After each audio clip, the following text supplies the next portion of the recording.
那个讲者到了吗？讲者上课还是这个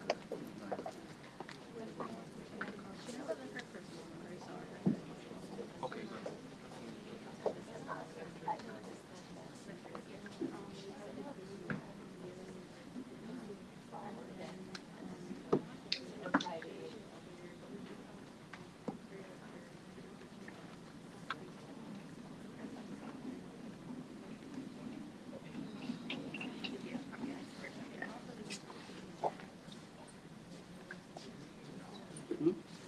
到底在王秘书长。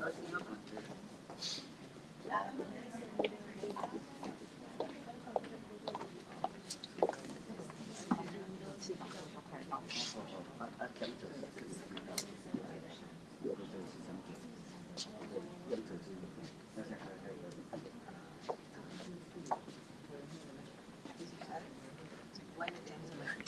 How are you? I'm alright. I'm good. You?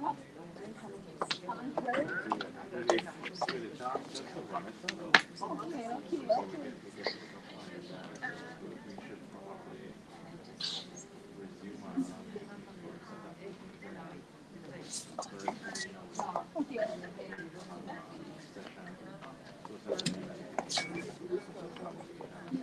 It could be in person. How are you doing?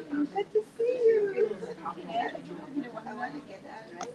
But I have it's a time off.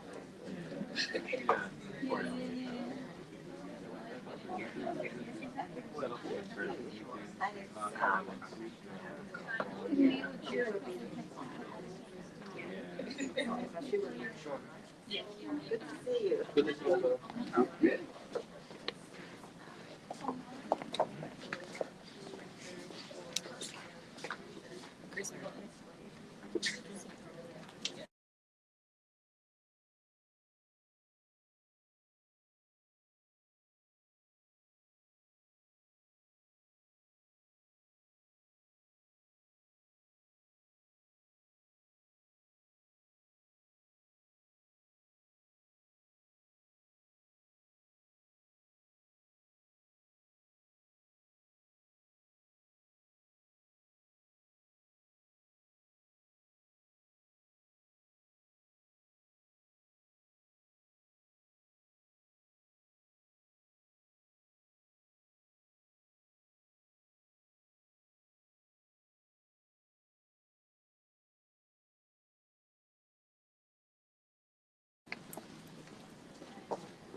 Morning again, everyone.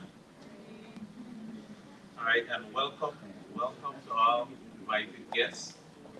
You guys hearing the mic? All right.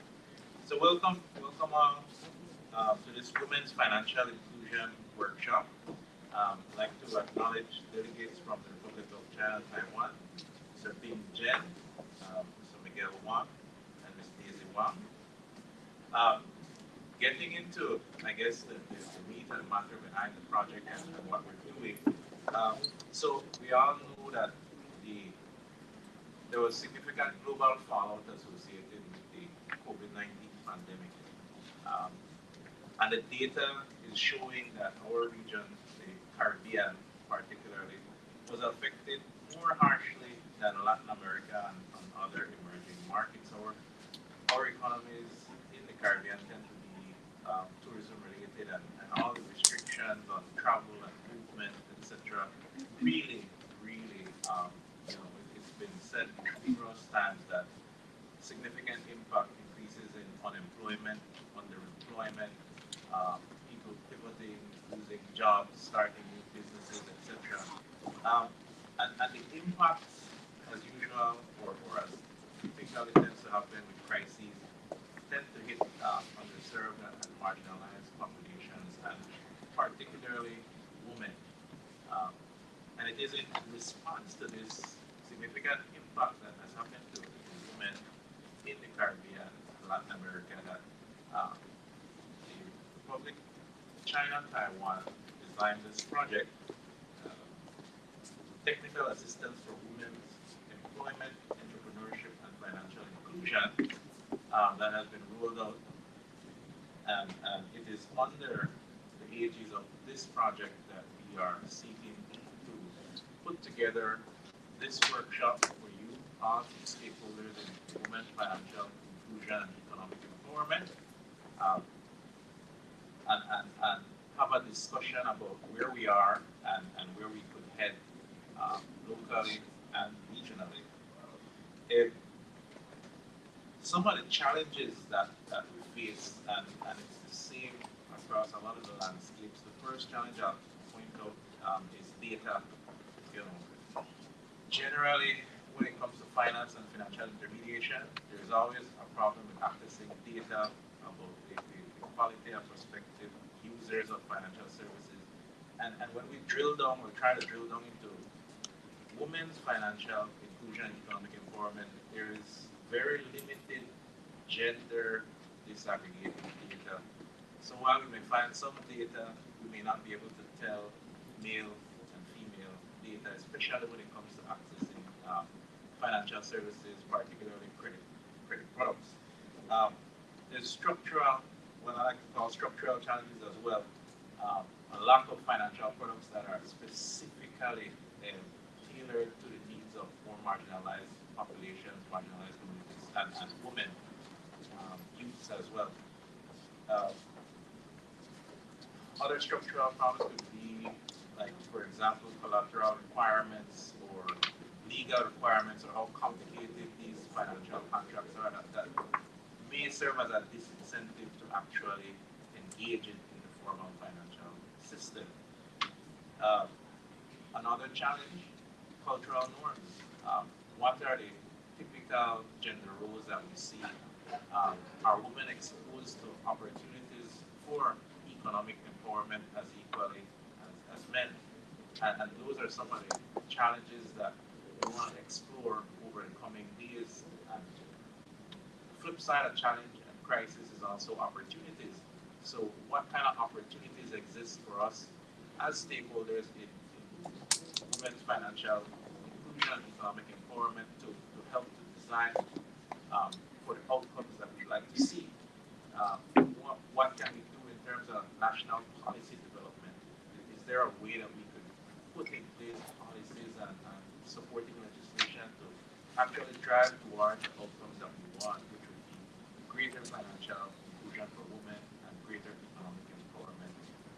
Because it's been shown consistently that improving women's access to financial services and their economic empowerment has positive socioeconomic outcomes throughout society. In fact, maybe some lenders might tell you that female entrepreneurs probably have a better repayment history than men. But we'll get into the discussion, but it's to start the discussion and to get more females into the formal financial system, one, and then economic empowerment, where they feel empowered to start businesses or invest in businesses and really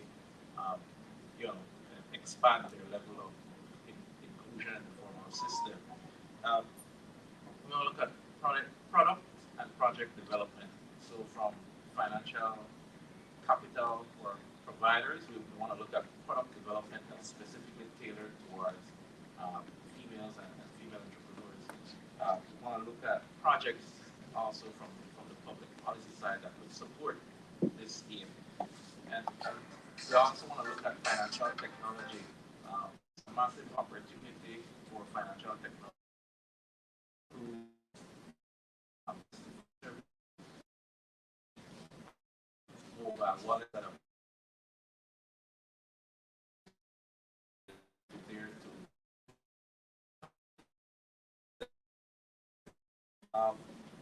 in terms of financial inclusion, look at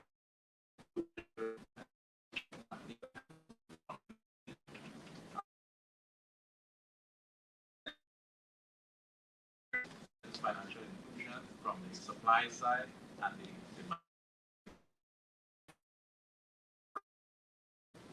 projects. And in day 5, we will discuss implementation. How do we go from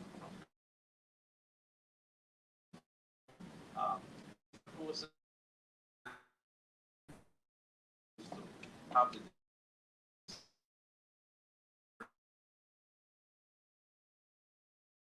needs to continue. Which that I think I'll sort of close. Matters one.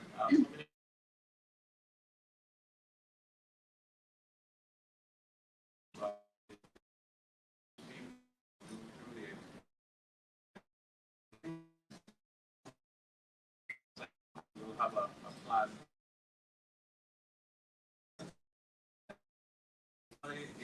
It's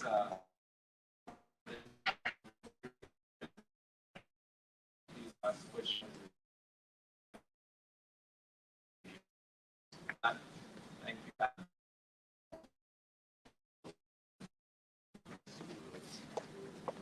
Presented in the first session.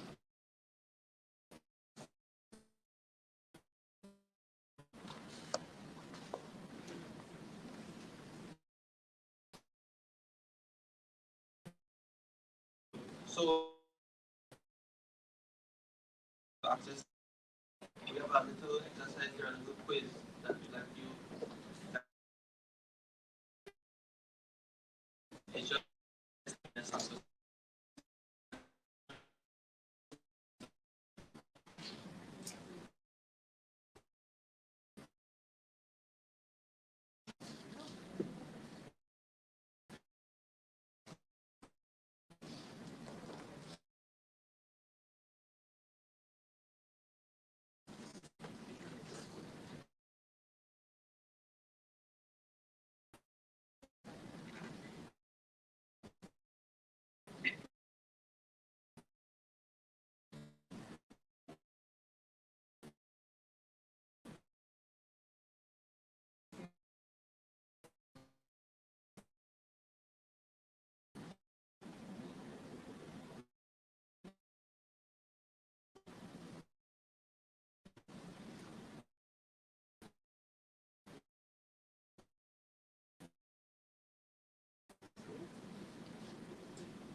Everyone been able to access it.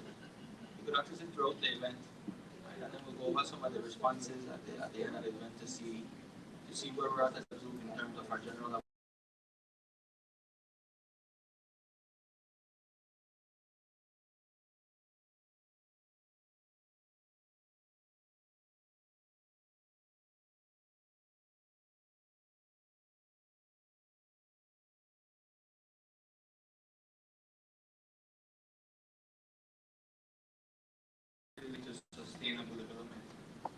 such a general understanding of what that means, what it means for our country, the priority that we place on it as a country is important. So we'll go over some key topics, right, in sustainability and financial inclusion in general.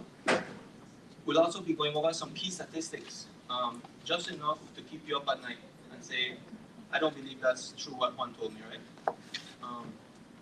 It's startling often. You think it's not the case. You think in developed societies even, you think we're doing we're doing all right on the financial inclusion front. Sometimes you'd be surprised at the numbers. And although we're not great, right? We still have a lot of improvement to see. And other countries have it even more challenging, right? Landlocked countries that are mired by natural disasters, by corruption, by political instability, right? So it's important that we introduce the concepts, couch financial inclusion in the larger lens of sustainability, so that we can really begin to tackle the issue from a holistic and a sustainable standpoint. So to begin, financial inclusion, what does it mean, right?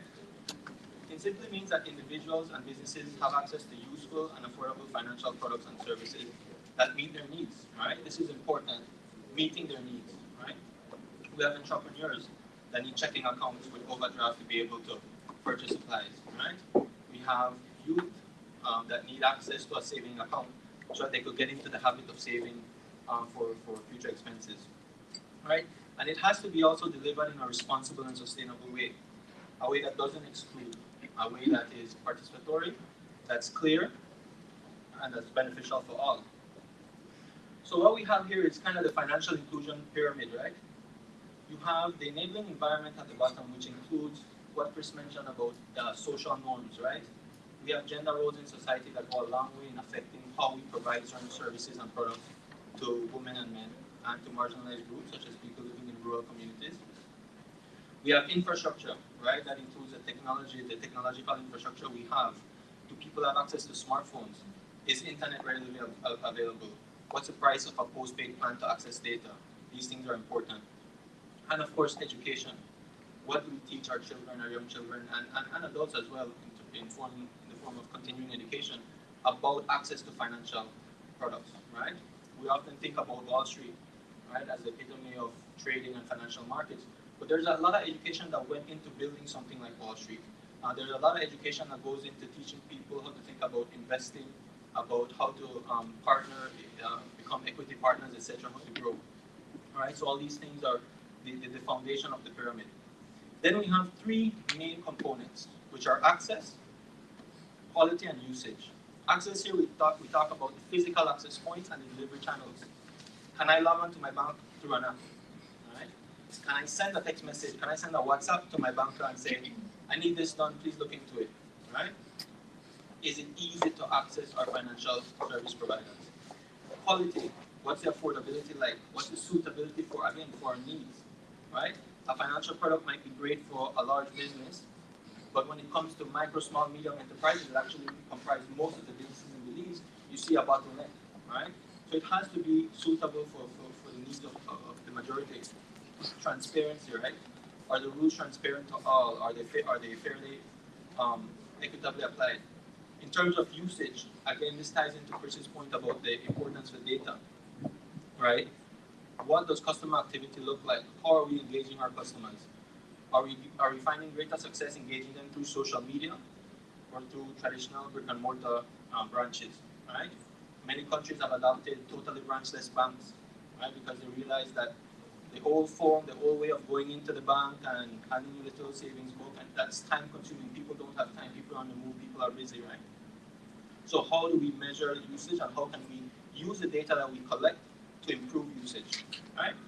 And then finally, the tip of the spear, the tip of the pyramid is that people have access to these products, right?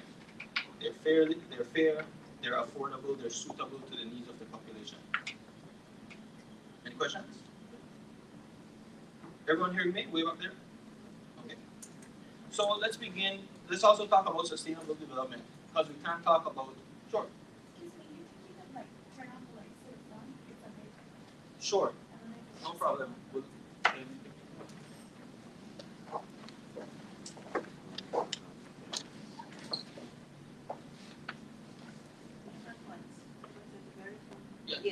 Good? So much better. Okay, very thanks for that. So, what do we mean by sustainable development, right? Well, sustainable development is an organizing principle for meeting human development goals while also sustaining the ability of natural systems to provide these resources and ecosystem services into the future as we require them, right? And the key here is human development goals, not economic development goals, right? But human development goals, because money only goes so far. People need access to healthcare, people need access to sanitation systems, to clean drinking water. And these are all baked into what we think of today as sustainability. Right? UNESCO defines it as development that meets the needs of the present without compromising the ability of future generations to meet their own needs. Right? I think it's pretty clear that today the rate of change of and the impacts on the environment, if they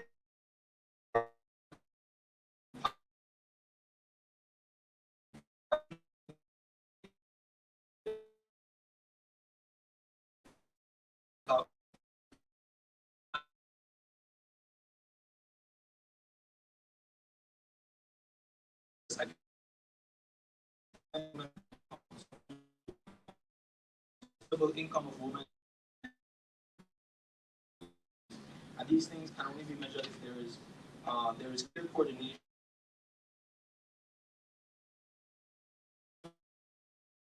Monetary authorities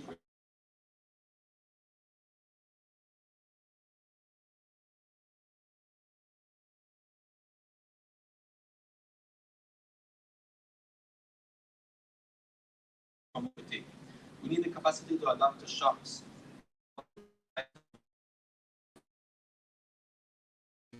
We can better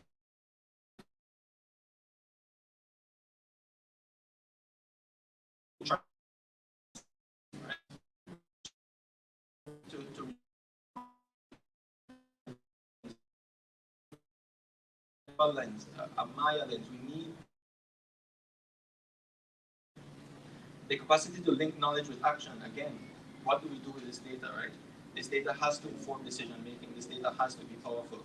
And the capacity to govern cooperatively, right? When we're armed with the data, when we're armed with the delivery channels, when we're armed with the financial products, does everyone get a fair say in how these things are deployed, how we govern sustainable development, right? So coming back to, so now that we couch financial inclusion, because that is such an important point, important component of sustainable development in general, we'll now go over the main points, the main aspects, components of the pyramid. Yes, yeah. So we begin with access, right? What does the data say about access? Access to financial services and products can be measured by the number of physical access points, for example. That's a traditional one. If any of you have been able to access the financial inclusion survey done by the central bank a few years ago, they measure this explicitly. Also, the delivery channels, you know, the amount of brick and mortar branches, is typically branches per 100,000 persons, etc.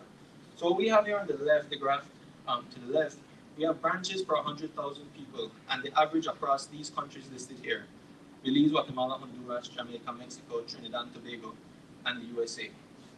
And in terms of branches per 100,000 people, we're doing okay, right? We're a small country. The mid-census estimate is around 420,000. And everyone see? No. Numbers are a bit small. I'll have to find a way to zoom. But I'll speak on it for now. We have about 18.1 branches per 100,000 people in Belize, right? Comparatively better than Mexico, that has 12.8. Trinidad and Tobago has 11.2. Jamaica, surprisingly, a country that has a fairly well-developed financial market, 6.4 branches per 100,000 persons. We're a bit behind Guatemala with 24, and we're behind the USA with 29. The good news is that we're just over the average, right? But this is a good statistic to think about how easy it is for people to access financial services and products.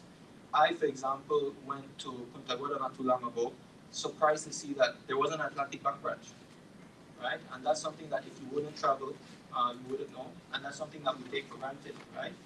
Imagine I need to relocate for work, and I bank with Atlantic Bank, for example, not pointing any fingers, but it's just important to keep in mind that people don't have the same access if they live in rural or urban areas, between urban and rural areas. What we have on the right is we calculated branch hours per day, because, okay, you could have a bunch of branches per 100,000 people, but what if those branches are closed? What if those branches are closed at midday? Right? You don't have time to go in the morning when you have to go to work. So what we did is we calculated a statistic showing branch hours per day, right? The amount of hours on average across all branches in these countries that you could access financial services and products at brick and mortar banks. And what you see here in Belize, as opposed to when we had where we're doing well in the branches per 100,000 persons, we're actually below the average in terms of branch hours per day, right? On average, 6.9 hours per day. That's what regular bank in Belize is open. So again, we could have these, we could have a lot of branches, but if they're only open on average 6.9 hours per day, we have an issue, right? Belize typically banks close early on Wednesday, on Friday as well. Different branches have different opening policies, but these things are all important to keep in mind. The USA, for example, does well, on average 8 hours per day. Honduras, Jamaica, Mexico are also doing better than us, right? And this is why the need for technology, right, has become so important in the past few years. You could close the brick and mortar shop, but access doesn't stop there because you have access to financial technology that lets you access these services. Any question? Sure. This statistic on your left is from the Central Bank Financial Inclusion Survey, and the statistic on the right was done in-house. 2019, 2018. So not too long ago, that's the most recent figures we have on number of bank branches, right, from the Financial Inclusion Survey done by the Central Bank. Thanks, good question, thank you for that. Now on to the next component, quality, right? What are the usage costs of accessing financial services and products? What are the barriers to accessing credit, right? Some barriers include collateral requirement, right? These things, we take these things for granted, but for example, and we'll get into gender roles in a bit, traditional gender roles often have all the assets for a family in the name of the husband, for example. And when it comes time for the woman, for example, to go and access credit, it becomes a challenge to pledge collateral because they don't have access to it, right? And these are all important things when you think about what the quality of the financial system is like. Is it exclusionary, right? If we only can use traditional forms of collateral to lend and to provide credit, then you might be excluding a large swath of people, especially women and other marginalized groups that do not have access to that asset pool in the household, right? So here we have two graphs. We show the proportion of loans requiring collateral across these countries, and we also show the value of collateral needed for a loan as a percentage of the loan amount. And this is again from the World Bank and from the Financial Inclusion Survey. So the proportion of loans requiring collateral, roughly 97% of all loans in Belize, right, require collateral, right? Which is not a bad thing, right? This is how banks are able to secure their positions. But it's when you unpack that, and again, tying into the gender norms that I mentioned earlier, could be that women are excluded because of this very fact, traditional forms of collateral. We also have the value of collateral needed for a loan on average. We see that in countries like Honduras, as much as 223%, right? So you have to kind of really give the bank a reason to lend you that money. Now, of course, context is very important. These countries have much more developed financial systems. There's a lot of ways that banks have to cover themselves. But it's important to keep these facts in mind, right? These things that have very significant downstream impacts on how women access financial services and products, right? So usage, right? What is the proportion of banks and unbanked adults, for example? That's the key statistic you always hear, right? In the US, in Belize, in any country, right? That's a key statistic. What is the proportion of the population that has access to a bank account? Or what is the number of cashless transactions per adult, per total number of adults, and the number of borrowers? On the top here, you see depositors per 1,000 adults across these countries. And we see that Belize is well below the regional average, right? I'm sorry, these graphs are small. I have to magnify them in a bit. But Belize comes in about 767 depositors per 1,000 adults, compared to countries like Colombia that was 1,800, Costa Rica about 1,600, Suriname with about 1,600, Argentina with 1,300. We do well compared to other countries in the region, right? But So there's still a long way to go in terms of how we allow people to access deposit accounts, right? In essence, that would be the logical step for banks to be able to expand their services to access as much depositors as they need, because that is at the end of the day how they are able to lend money, right? So these are those statistics that, again, if you don't look at it constantly, you kind of take it for granted, but they are important, right? They kind of paint a holistic picture of what financial inclusion looks like in the country. In terms of borrowers per 1,000 adults, we see we're well below the average. We have about 163 people per 1,000, borrowers per 1,000 in Belize, compared to the regional average of about 297, just under 300, right? So again, quality, usage, right, and access, three important components that we need to keep in mind when we talk about financial inclusion.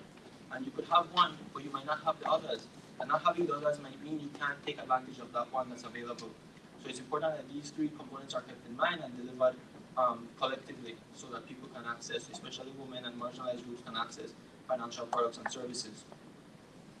So now we get into what women's financial inclusion means. And it's simply used to refer to financial inclusion from the eyes of women, right? This is an incredibly nuanced topic, right?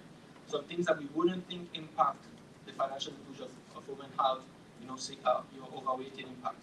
For example, the lack of paternity leave in some countries. Now you might say, how does that impact financial inclusion for women? Well, if men have no allowance for paternity leave, right, or no kind of support to be at home to help with the raising or rearing of children, that means that in the absence of getting a babysitter, which most people would refuse to get when you have a newborn, that mother is tied down at home. She can't go to the bank, right? Or she might think twice about going to the bank. She has a newborn baby, right? That affects how she accesses financial products and services, right? The simple fact that most, for example, many branches might not have public bathrooms, and these public bathrooms might not have changing areas for women to be able to use. If they do take their child, they're able to change the child there. These things are factors that impact financial inclusion, right? It's an incredibly nuanced field, but these things all have an impact on how women are able to access financial products and services. And it's not that we're categorizing women as somehow weak when it comes to they need all these things to access financial services. It's just that these things do matter, right? These things have an impact on how women are able to access these things. So what's the global context of women's financial inclusion? These are the stats that I hope keep you up at night, right? Globally, 67% of men have an account, but only 59% of women have one, right? Some countries have it there's a large disparity. Some countries in the Middle East, for example, almost no women are banked, right? Because of the gender roles in those societies, right? In countries in Africa as well, in some countries in Asia. The gender gap in account ownership varies from 30 percentage points to none, right? So example here where you have large disparities, Bangladesh, Pakistan, and some countries that are doing remarkably well, Cambodia, Myanmar, countries that have taken concrete steps to tackle financial inclusion, right? So there's one interesting outlier in the Philippines. More women than men own an account. So there's a reverse in the graph, right? Again, context is important. We have countries that are ravaged by war, where you'll find that a lot of men, because of the war, perish, right? And that leaves opportunity for, mostly women to access financial products and services. Context is important, but nonetheless, it's important to know what the state of affairs on the ground is across the world. Those who own one use it less, though. We find that even in countries where women have access to a bank account, they use it less. Female account owners are on average 5% more likely to male account actively.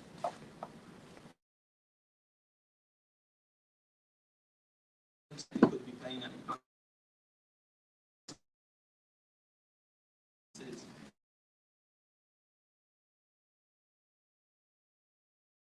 I'll take it. I'll take the risk.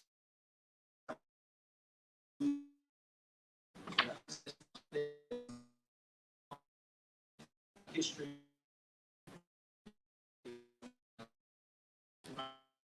Some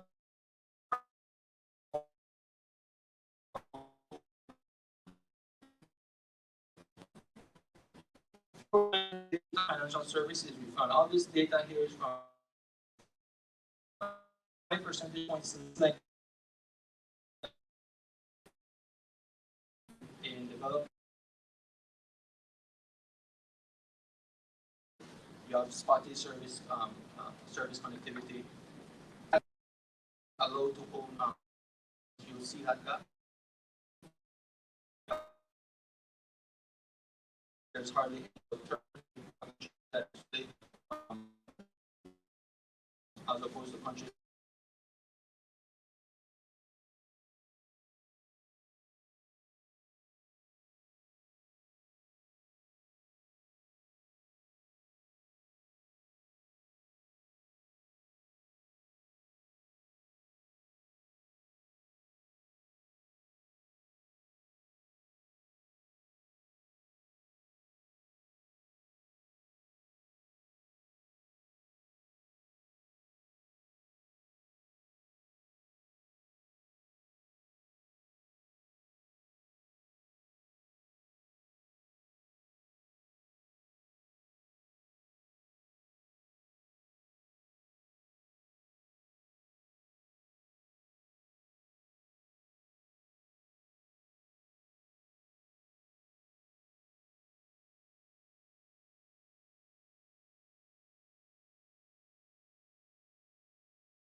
Make and receive payments and manage risk is critical to both women's empowerment, economic empowerment, and poverty reduction. Closing the gender gap in financial inclusion is likely to create multiple positive effects on things like agricultural productivity and education. In many countries, many small farmers are women, right? Many small farmers that take their produce to the farmers market every week to sell and to generate an income are women, right? If you increase the access to financial products and services, these women farmers can better exploit their position as agricultural producers, right? It could have a significant impact on the management of financial risk. And here we have a Venn diagram of what this means, right? Everything is intertwined. We have gender equality, which is a significant component here. Gender equality in general in terms of access to services, government services, access to education, access to healthcare. We have economic development intertwined with gender equality because you can't have one really without the next. You have women's economic empowerment that happens when you have gender equality across several social spheres in society. And you have financial inclusion and, of course, women's financial inclusion that fits neatly into the intersection of economic development and gender equality. Again, we've all heard about the Sustainable Development Goals. So why does it play an important role in achieving the SDGs? Right? I'm sure everyone has heard about the SDGs. It can have positive impacts on reducing poverty, enhancing food security, right? Increasing access to healthcare and health services, and more sustainable consumption. Right? And in particular, it could have a significant impact on these SDGs that you see here, right? That are part of the 2030 agenda: no poverty, zero hunger, good health and well-being, quality education, gender equality, clean water and sanitation, affordable and clean energy, and sustainable cities and communities. Right. So what do we think about, okay, so now that we have these key concepts in mind, these key stats in mind, what does the enabling environment look like? What is the bottom of that pyramid consist of? Right? So we have 4 levels. We have the system, community provider, financial service provider here, household, and individual. Right? And we see that there are different factors that could affect each layer of the onion, if you will, right? At the individual level, limited access to mobile phones is an issue, right? That's a factor that can impact financial inclusion. Lower financial literacy, right? Restrictions on mobility, if these are especially gender-based, right? At the household level, we have gender roles in the economy, limited financial decision-making and control, network constraints.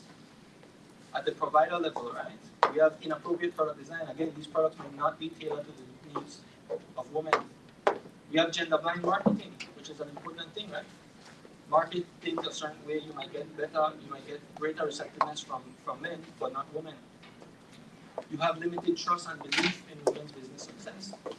That's a stigma that exists, even though, like Chris mentioned, if you talk to financial service providers, people who work with MSME, small businesses, you'll find that the opposite is actually true. Women on average are better in terms of repayment for loans and mortgages. They're better in terms of managing books when they have a small business and a micro, small, and medium enterprise, right? And finally, at the system level, we have policies on asset ownership. These policies could also including laws in terms of how property is split up in a union, right? A common law union, a married union, right? Does it leave women worse off if they end up getting a divorce? Does it leave the man better off? These things are important to think about, right? The policies on asset ownership and how laws intersect with how we own assets between men and women. Know your customer requirements, right? You might have a woman that goes in to get a financial product or service, currently a housewife, homemaker, thinking about opening a business, but that homemaker is a negative tip on their account, right? They're not generating any income currently. They might have a good idea, business plan, but they might say, well, you have no track record here, right? Know your customer requirements could have an impact on how we provide access to financial services and products. And in this day and age where everything is digital, believe it or not, biased algorithms, right? There are several cases where those who write the code, the coders, right, even though not explicitly or intentionally, write bias into the code, into these algorithms that detect how much a woman is likely to spend, what product she'll be likely to get. So when you open Google and you see all those ads, I'm going to see the picture of a Ford truck, and a woman might see, I don't know, right, not a Ford truck. These things are all baked into the algorithm, so why can I be sold a Ford truck, but a woman can't? A woman farmer might be going online and she needs a Ford truck, but she doesn't see it. Because the algorithm collects information over time, and you see that this is a woman, that she lives in so-and-so country, she's more than likely maybe between this income level and bracket, and they don't see that, right? These things are all important to keep in mind. So, in terms of the enabling environment continuing, right, the lack of inclusive infrastructure, for example, can inhibit financial inclusion, right?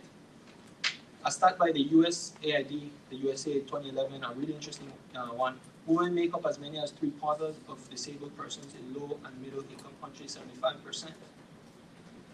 If 75% of women in low and middle income countries have disabilities, and our branches do not have handicap-friendly facilities, then you're locking out 75%, right? These things have a significant impact. Gender disparities in the access to education can inhibit financial literacy among girls and women, preventing financial inclusion. So now we get to social norms, another component of the enabling environment, right? An important one. Right? Social norms influence women's uptake and use of financial services and are one of the drivers of women's financial exclusion. Right? These are collective rules. Social norms are collective rules that shape how we behave and how people expect others to behave. Right? We expect for someone to answer good morning when we say good morning, right? Simple things like that. They are kept in place by positive, right? Positive means, so popularity, approval, and negative as well, gossip, exclusion, violence, and sanctions, right? And people follow norms even if their personal preferences differ because they believe others comply with them as well. Right? So social norms are usually learned in life. Right? We pick them up and we reinforce them through negative or positive means. But the important thing is that they can change over time. Right? So we have 4 types of social norms. Right? We have folkways, which is a norm that stems from and organizes casual interactions. This is the shake your hand, the fist bump that we use in society. We have mores, norms that structure the difference between right and wrong. We have taboos, right? Strong negative norms. Violating it results in extreme disgust, right? And we have examples about what societies think that is taboo for example, women to do, men to do, youth to do, right? And we have laws, norms that are formally inscribed at the state or federal level. At the end of the day, all laws started as some form of societal norm, and they simply became codified through approval of the masses. So again, the important thing is that social norms can change over time. Folkways can become mores, anti-normative behavior can become taboo, and certain values can be codified into law. Right?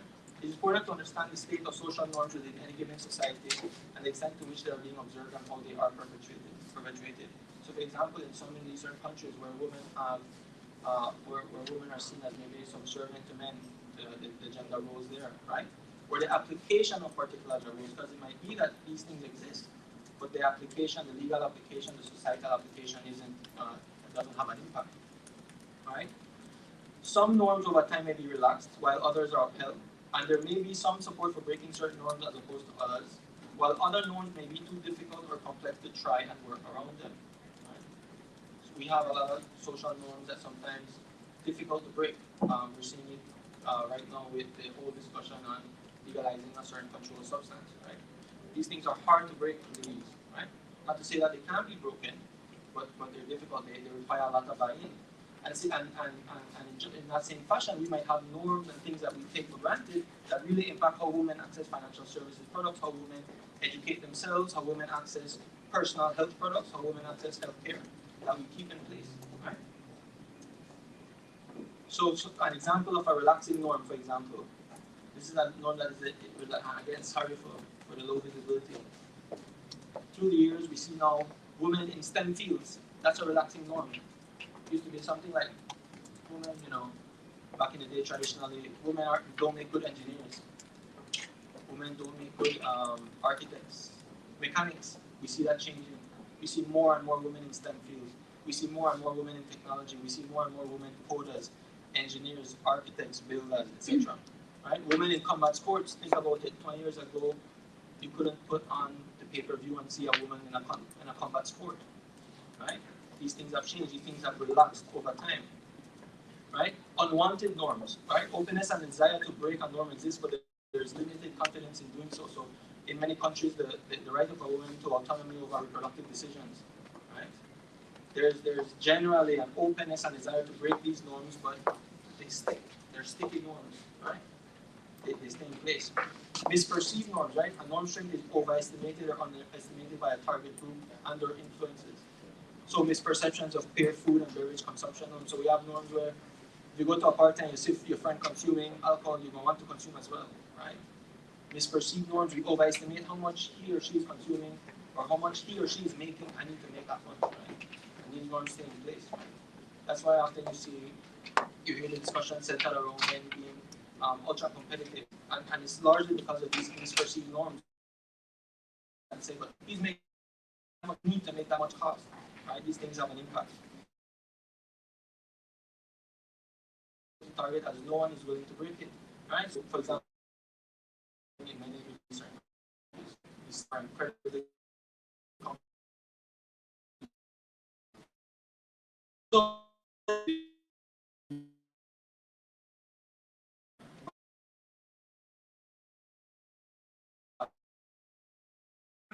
We rank better than countries like Trinidad and Tobago.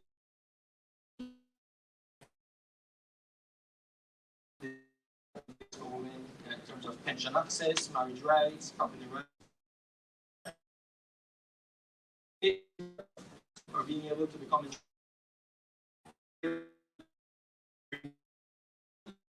so fun fact, and I didn't know it before, our colleagues. Jobs.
anywhere between 5 and 19, and a medium is anywhere between 20 and 50.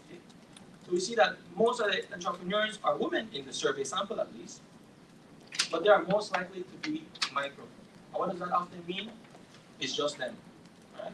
Self-employed. They go out and they may be food manuals. They go out and they maybe have a little hustle on the side, but it's just them.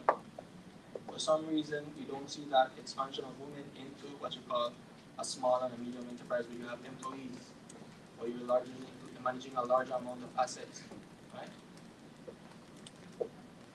And here we have the disparity in the graph. Here on the left, we have male. You see men, 69% of men of all our access are small, medium, small business owners, as opposed to medium and micro. A quick question. Yeah. Because I've often grappled with what exactly defines small, micro, small, and medium in Belize. You find different entities and agencies have their. So you just went to, it's just based on number of employees. Well, okay. More enterprises. Good question. So currently in Belize, what we use is the number of employees. That's used across the world as well. Now, context dictates different numbers. So some countries might allow a micro to go up to 10 employees. In Belize's case, based on the last MSME strategy, we have less than 5 micro, 5 to 19 medium, and 20 to 50 small. Excuse me? Medium. And then also some countries add like turnover, so some countries add the amount of revenue that a company makes to be able to classify micro, small, medium enterprises. It all varies, but in Belize, that's the framework that we have currently. Yeah. Based on that survey that was done, Yeah. were you able, the person that done the survey, were they able to detect why most of the women who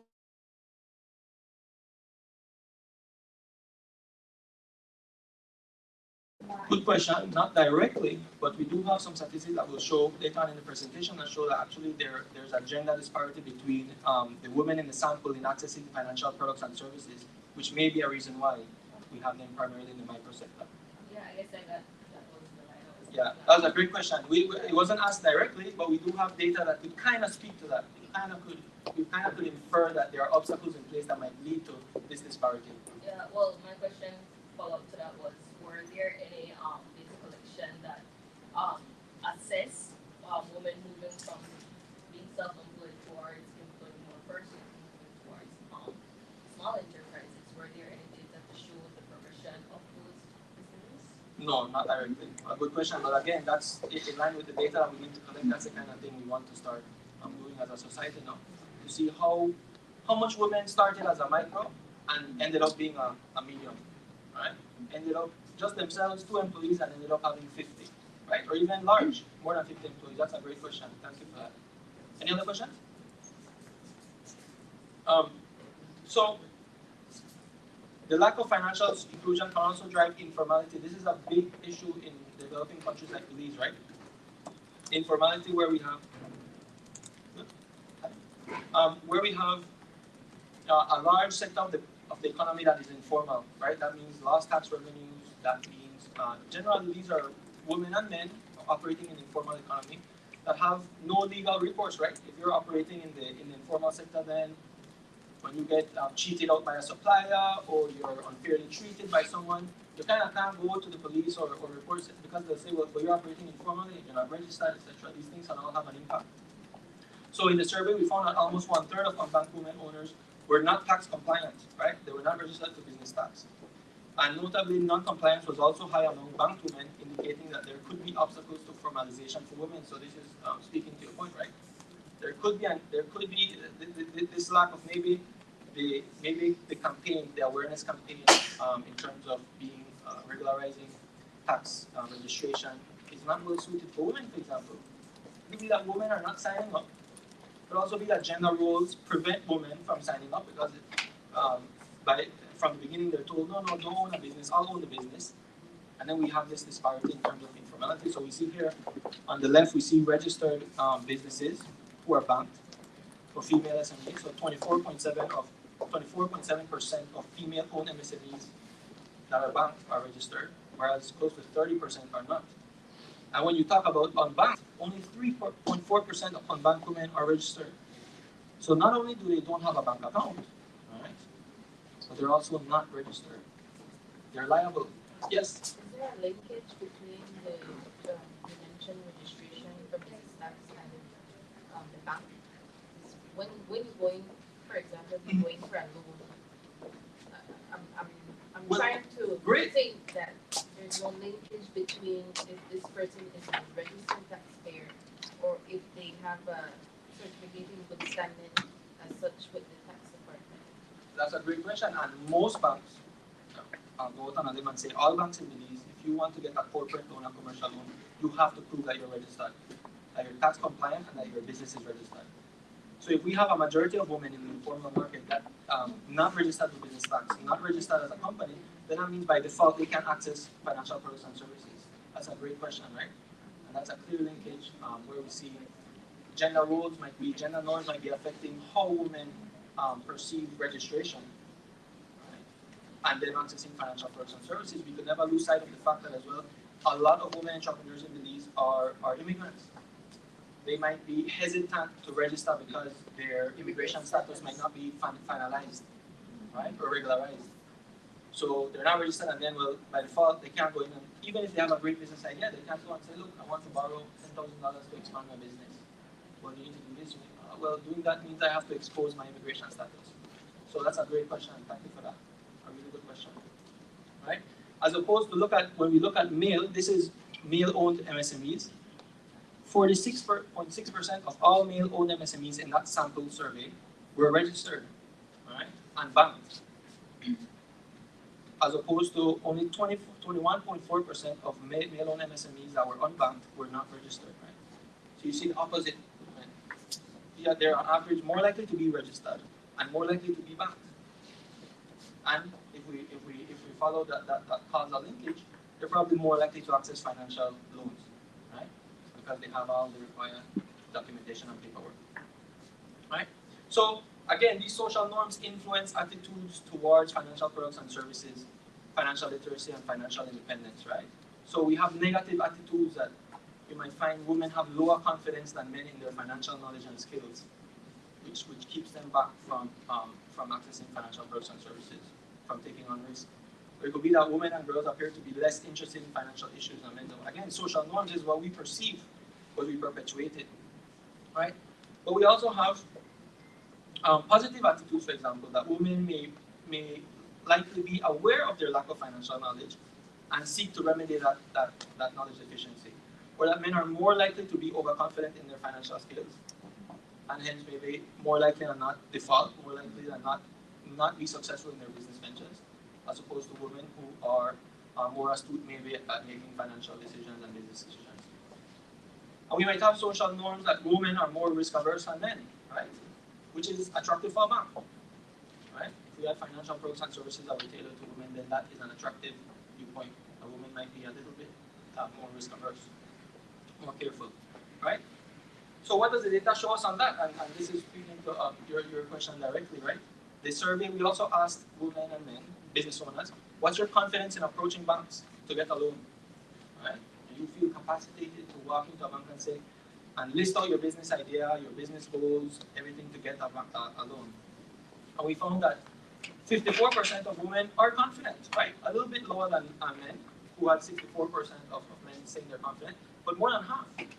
That's a positive sign, right? Women generally feel confident in approaching a bank and getting a loan. And what in terms of willingness to take large risks, you see that there is a disparity, but not that great, right? Less than 10 percentage points. 31.4% of women-owned business owners said that they strongly agree that they're willing to take the risks necessary to make their business succeed, right? 40% of men thought they are willing to take. They agree with the fact that they're willing to take the risks they need to succeed, right? What's interesting is though that 25% of women also said that they're not too sure. When you combine it, 33% of women found that they either disagree or strongly disagree with this statement. They're not confident. Again, it would be interesting from the data standpoint to be able to have follow-up surveys or follow-up exercises where we unpack what's behind this hesitancy. What's behind this lack of confidence? Is it that at home they're excluded from making financial decisions in the household? Or is it some other factor? And that's the need for additional data. So we also found that financial awareness varied greatly between men and women. So this could be something that's perpetuated through social norms. We found that women, on average, across all of the main questions we asked, or financial services products we asked about, they were less aware. So we asked, the survey asked, are you aware of what an overdraft is? Are you aware of what venture capital is? Are you aware of what angel investing is, crowdfunding, microcredit? And across the board, women, on average, were less aware than men of what these things were. Right? I mean, it's worrying enough that only 54% of the male respondents knew what an overdraft is. This is probably one of the most standard financial concepts, right? You have a checking account, but it might not be communicated effectively. Yes. When we do these surveys, is there any structure where you're targeting the bank versus the on-bank? Because asking somebody who's on-bank, right, not part of that formal financial sector might not understand what overdraft is. Fair question. Versus someone who's a part of the banking system. So I think it's very, very key to understand the instruments or the groups that you're targeting to be able to get these kind of results or data. That's a good point, and a good question. And while the survey didn't particularly target only banks or non-bank, we do have the data where we could disaggregate based on what you're saying. We can disaggregate based on the proportion of women have a bank account, what's their awareness. Right? If I recall correctly, across the board, we saw this disparity though, which is awareness. Any more questions? But a follow-up to that is that quite often banks do not educate their customers properly, because even a male business owner, especially if they perceive it as just a small business, they are very limited as to what they will offer to this potential customer. Great point. And the customer service people, they need to have better training. That's a great point. The communication channels might be under serving men and women. Exactly. Right? And tied to the point previously about what proportion of these women are banked or unbanked, then of course the unbanked, they're already underserved by the communication channels, and on top of that they're underbanked. I just wanted to add to Yeah. even given the customer options, because you might walk into the bank and ask for a loan as a micro, as a woman doing a micro business, having a micro business, but maybe what you're asking for might not fit what they're offering. So there are other options that you might can look at. However, I can tell you that's not being offered at the banks. Great point. Great point. I'm glad we're having this discussion. These things all are important. Right? Something as simple as how we communicate what I'm offering as a bank. You can come in and access this, right? And these are requirements. Make it clear. Often, I don't know if you guys share my experiences, but often you go to a bank, and then you think you got everything you need, but then they tell you, no, you need about 5 more things. How about communicating these things effectively from the get-go, right? These things all have an impact, right? And not all banks are the same. And some banks do better in this facet than others. But these things do impact, right? Great questions, great questions. As my colleague and I were discussing just now, and she said, oftentimes too, people go in, you're a smaller business person, and there is a cultural bias and a stereotype whereby the banker or the customer service person might just make an assumption, oh, they don't understand this anyway. So I'm not even going to bother to explain this. That is a great point, and in day 3, I think we addressed that in terms of how we design products and services. That is a great point. Someone comes into the bank, man or woman, and they work in construction. So they have boots on, they might have paint on their shirt, on their pants, and say, well, I need a loan because I need to buy a mixer or an excavator. And that cultural bias might be there. So if he works in construction, then he might not know what he's dealing with alone. That's very accurate. And we touched on that in day 3, I believe. Right? Very important, right? Any additional questions? Right? The same thing happens with youth. Young people are starting businesses more and more frequently. And they go into the bank, they do their business plan, but they're young, so the people at the customer service rep might say they don't know what they're getting themselves into. As opposed to maybe thinking of ways to educate them to help them access that product and ensure repayment and ensure adherence to the policies of the bank. So in terms of, we asked women, we asked them, what was your experience like in getting a loan? Were you approved? Were you rejected, right? And even though there are specific attributes that make women more attractive for financial service providers, for example, they're less risk averse, they're better at repayment, they're more tedious, more focused on financial bookkeeping, etc. The SEIA, the survey found that women were almost 33% more likely to be rejected for a loan. Again, it's important to keep in mind this is a sample of 300 people, right? Not a national survey. But in that sample of around 300 people, we found that 33%, a woman are 33% more likely to be rejected for a loan, right? And here we see the proportion male. 59% of males in the sample had accessed a loan in the past 12 months, were approved for a loan in the past 12 months. 11.1% were partially approved, and around 30% were rejected, as opposed to women where 40% were rejected. Right? So moving forward, and I close with this. And day 2, 3, 4, and 5, this is where we talk into how we design products, how we keep these things in mind. Is it that we have to train our staff at banks and financial service providers to be aware of their own biases? Sometimes you might have to tell, because someone comes with dirty shoes and a dirty shirt, they work in construction, doesn't mean they're not capacitated or they're not capable enough to understand a financial product or service. Right? We might need to be better able to educate our staff on that. Right? We start with a national results framework. Moving forward, this is what we'll take. A national results framework, which thankfully we have, and on day 4 we'll hear from the central bank in terms of the financial inclusion strategy. That's there. We have a framework. We have something to build on. We're not starting from scratch. Right? Then comes action level results, action level framework, and reporting. Right? Let's collect data regularly on how we're progressing on these targets. 2 years from the launching of a survey, where do we stand in terms of financial inclusion for women? Do we have more banked women? Do we have more women MSME owners? Do we have more women accessing lines of credit? A simple thing, a simple product that is used worldwide but not totally implemented in Belize is the product of credit scores. We find that in Belize we don't have credit scores. We can't differentiate. We don't have something to access and say women on average have better credit scores. They repay their credit cards on time. They repay their mortgages on time. They repay their loans on time. Simple. So we need to start thinking about what's the framework we're going to use, and thankfully the financial inclusion survey is there, and the strategy and the project by the central bank to report and collect data. Right? Then we have to evaluate, and we have to identify what research needs to be done. What stone has been left unturned. Right? We have data now on how much women own banks. But how much women own banks and access the bank through a mobile application? Right?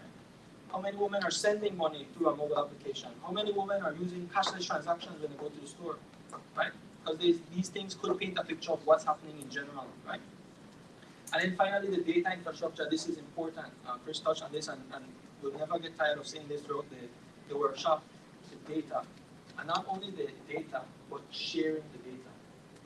So that the bank share data with the central bank, and the central bank shares that data with the public, and the policymakers in, for example, the Ministry of Sustainable Development. You heard from the CEO, right? The Ministry of Public Utilities. Are women accessing public utilities on the same level as men? Are they keeping up with their payments? This is data that we could collect collectively, right? This data that we need to start collecting, managing, and sharing, disseminating effectively with an eye to results, right? With an eye to meeting our objectives and our results. So with that, I thank you so much for your attention. Any questions, we'll be right here in the room to answer. What question?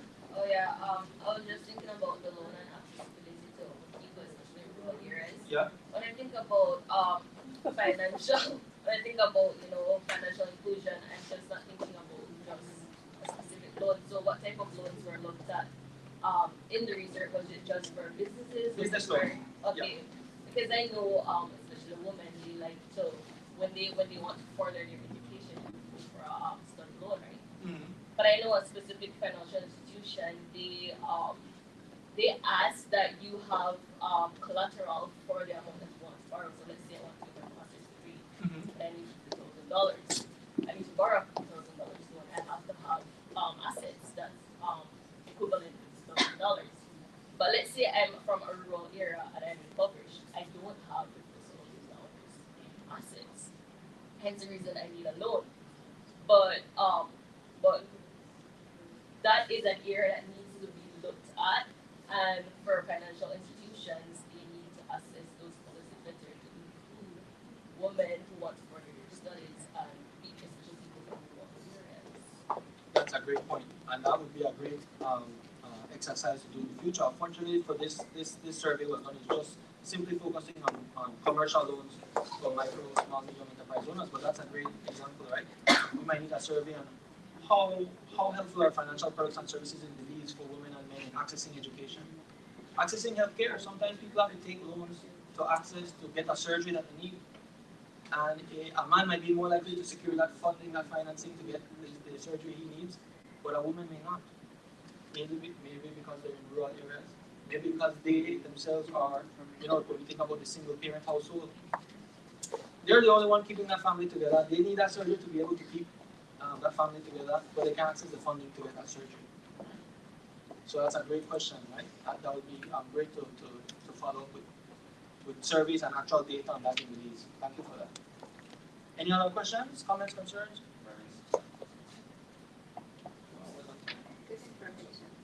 Thank you guys so much for your attention. We have tea break, refreshments at the table, and they'll also be bringing out snacks and pastries in just a bit. Thank you.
Almost.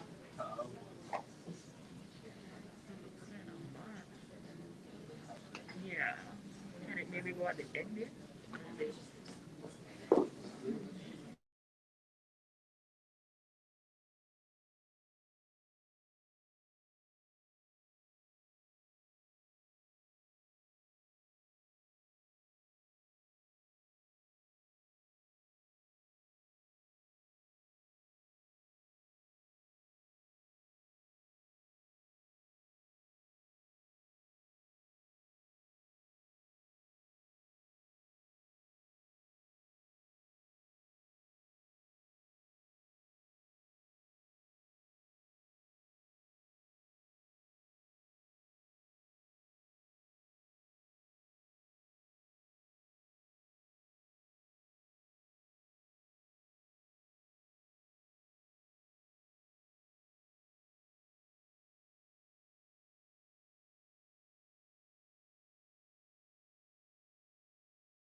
Chris. Oh, you're Chris. Yeah. Nice to meet you. I'm sorry. I thought you were calling me Chris. No.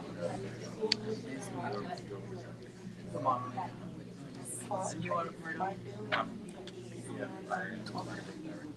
Nice. Nice to meet you.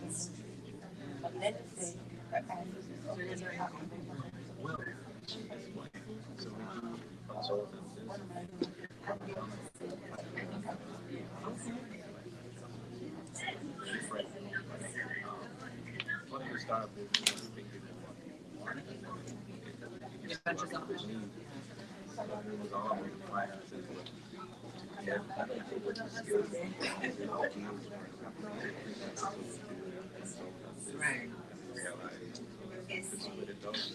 All the finance stuff, like raising funds, trading securities, that's it.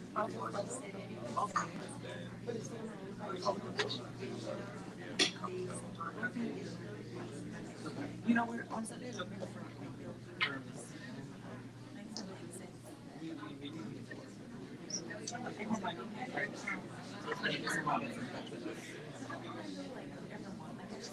I know your company.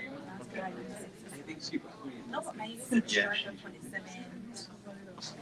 Yeah, she's a Rotaract. And I'm a Rotarian.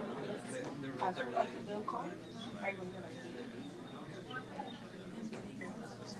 And I was excited to see Cash on my day, and she said she can't do it. She's awesome. She just did perfect. She did it. But she's opening a copper store. Yeah, she seems to have to work a lot because a lot of people got multiple limitations. The skill that's required and have the quality. She invests in coaching. She invests in learning, so I can for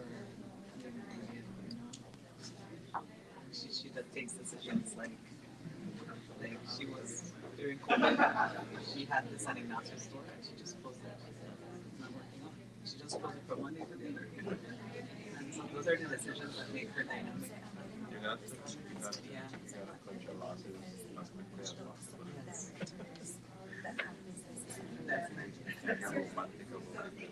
No. And it would be easy for her to get romantic about it, especially if it's her baby or it's really close. She didn't. I was calling her, texting her. We were excited to have her as a prospective panelist, but at the end of the day, a lot of people have different cultures. Yeah. So glad that you can make it. I think that. It's actually merged with another project I'm doing in the city. So it just turned out pretty nice. I'm learning a lot. I'm loving it. We'll begin about 5 to 7 minutes. The Embassy of the Republic of China, Taiwan has also asked if we could have a group picture here in the front before we start the panel discussion. In about 7 minutes, let's all get together if you don't mind, take a group picture and we can start the panel discussion. Thank you.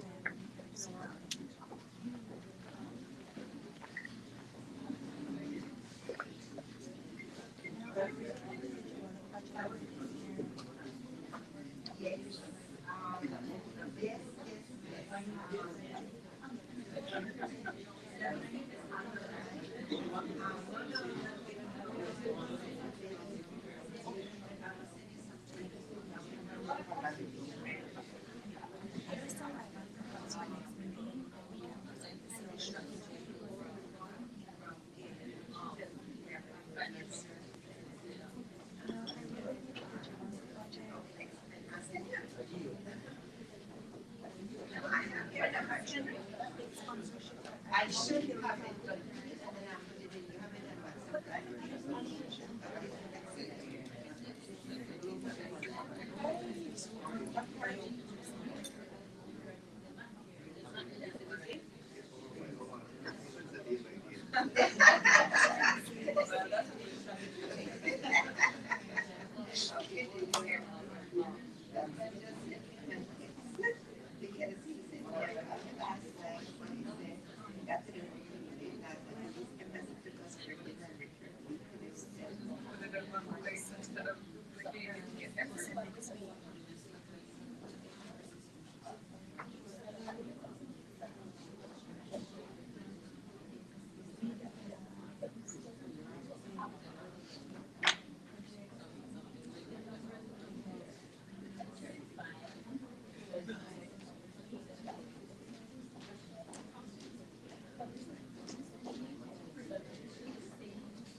something like you want us to thing, but then at the end of the day, you just don't want to know what about the board. So like, So what they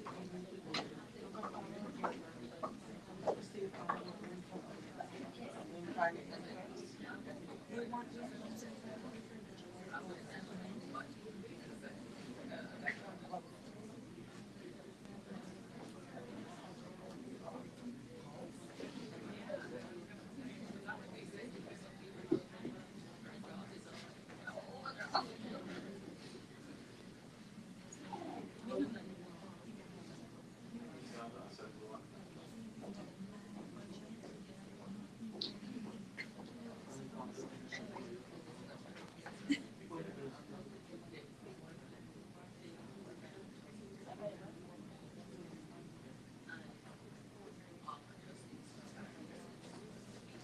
The lights for the so at this time, So at this time, if everyone could come up and let's take a group picture. Post on the website. Yeah, please.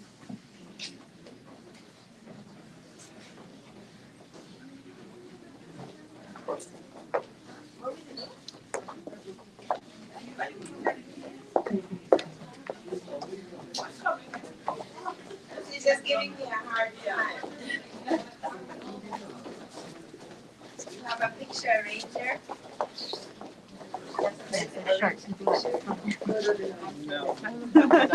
I know.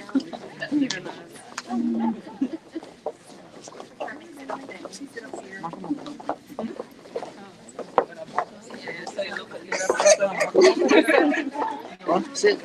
Okay, Mia, claim it. Go to that.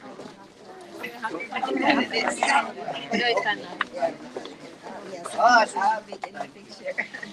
Cut it your nail. Make it to the picture. That's it. Okay.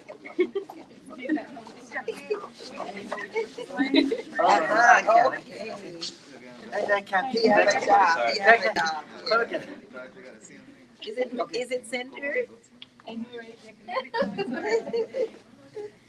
Oh gosh, the light is in my eye. Turn that certain way.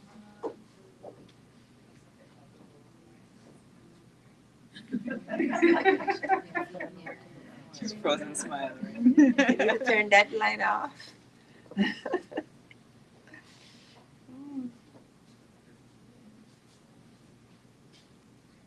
Okay, thank you. Thank you. Yeah, computer.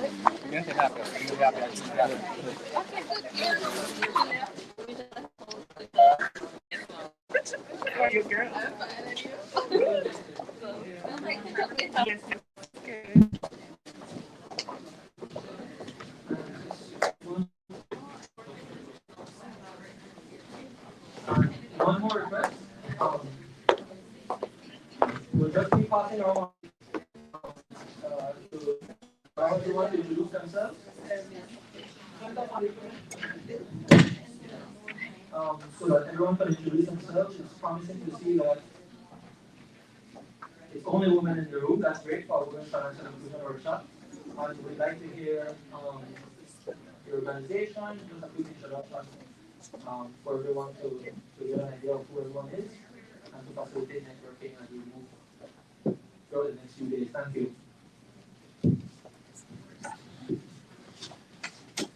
Hello, my name is Farida Ahmad, and I am from Amelia Ahmad & Sons Limited. It's a private business. We bring some of your favorite brands to Belize, like Happy Co and Big and other brands, and our business is led by strong females, so I'm happy to be here.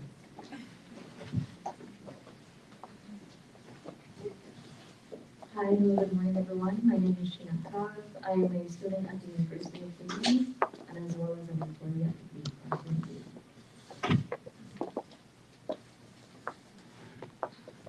Hi, good morning. My name is Melanie Blake. I work at the Wallet Limited. We recently launched our mobile payment platform service. I'm very excited to be here, learning all these very interesting things about financial inclusion,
Hi, good morning, everyone. I'm Sylvia Catus. I'm the Dean of Faculty Business and Entrepreneurship at the University. When I found out about the workshop, I rationally have to be involved. I was involved with the development of the financial inclusion strategy with the central bank. So I'm really glad to see how it is being taught and that it is really being it's a problem and the other leadership for people and for women and to see research. So good luck on the campaign. Company. I did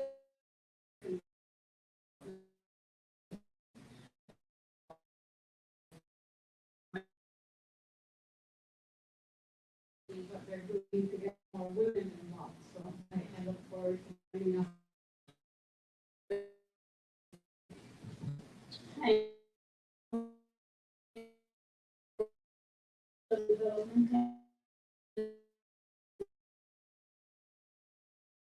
Getting to be this workshop is very helpful. We deal with the SDGs, we deal with the data and how important it is. So I'm looking forward to the workshop. Good morning, everyone. My name is Annette Savido. I'm a lecturer of sociology at St. John's College Junior College.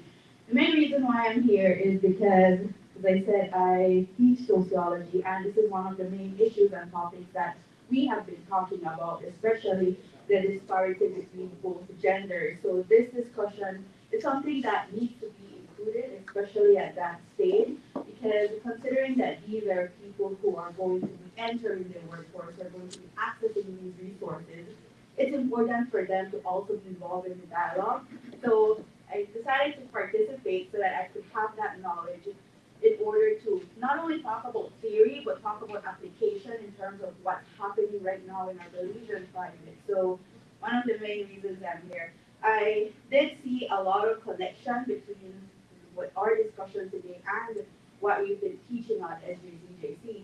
One of the main reasons that everything alludes to is the fact that when we look at these issues, gender is not the sole contributor to the way that the state in which we're currently in.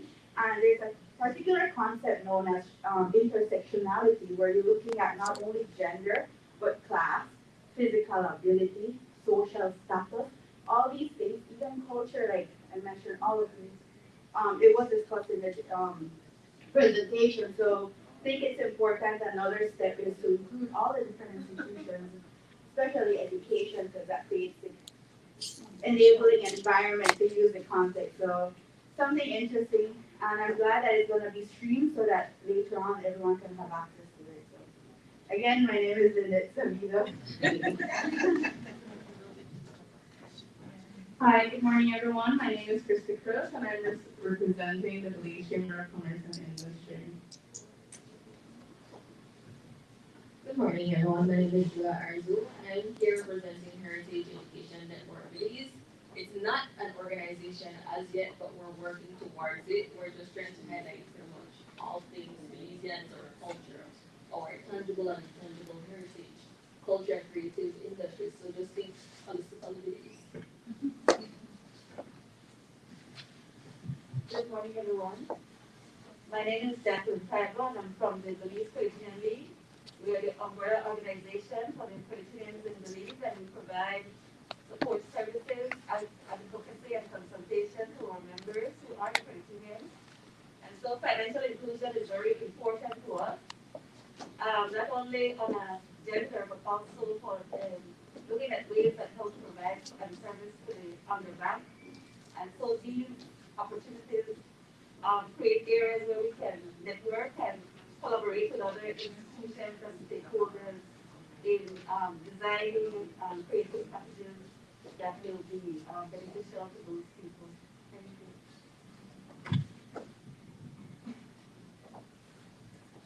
you. Good morning, everyone. My name is Lucia Sanchez. I am a business zone officer at Atlantic Bank. I just want to express a warm thank you for everyone for having us here this morning. So far, I'm really enjoying this workshop. I'm really enjoying and learning about the limitations that women are going through. I mean, I must be honest that before entering this room, I wasn't aware of all the limitations and disadvantages that we women go through in our day-to-day lives, right? So I'm just here, really grateful so that I can share with my colleagues and we can continue to enhance our products and services to better serve you guys.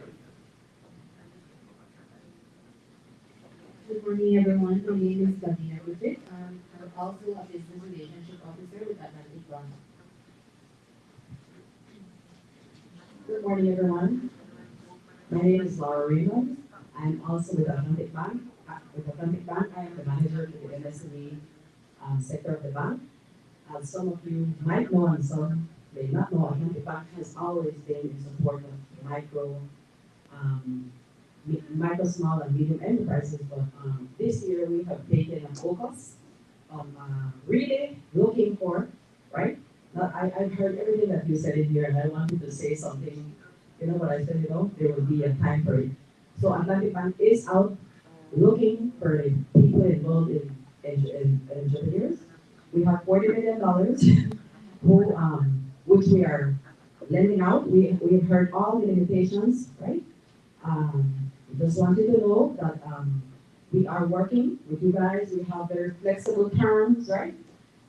We are training these ladies here on how to properly assess, right? And help entrepreneurs properly match their financial needs with the different products that we offer.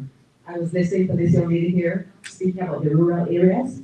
We have launched a product called the Atla Express, right? Which is the little we can do right now to try to access rural areas. So overall, we have something for everybody, and soon you'll be hearing more of it. We've also been working very closely with these ladies here from Beltrade. As the topic says, right, it's inclusion on all levels, Beltrade, the banks, the responsibility we have individually to these entrepreneurs. So we're here. Any questions, feel free to ask. Look out, right, for the ads coming up.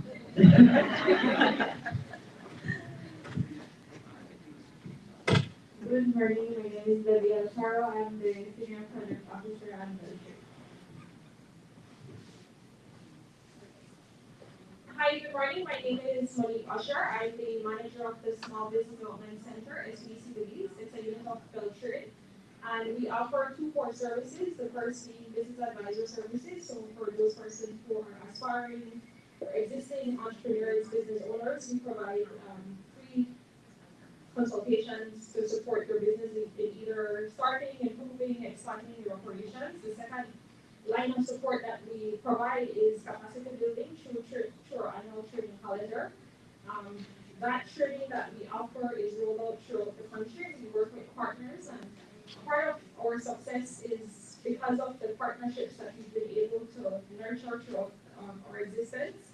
And just to make mention when it comes to the financial inclusion and the importance of why Beltrade is participating, we have spearheaded several female entrepreneurship programs. I think we're at the third cohort at this point in time.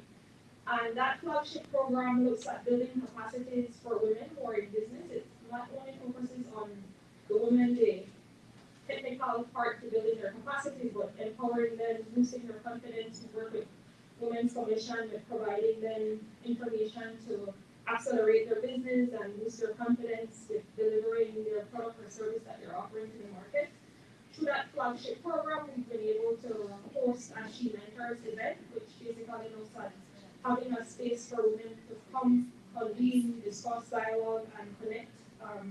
Also, we have had coffee and confession session, and that's basically a lighter conversation, ensuring that there's a platform for women to be able to share their successes, some of their trials, and be able to support each other in an enabling environment.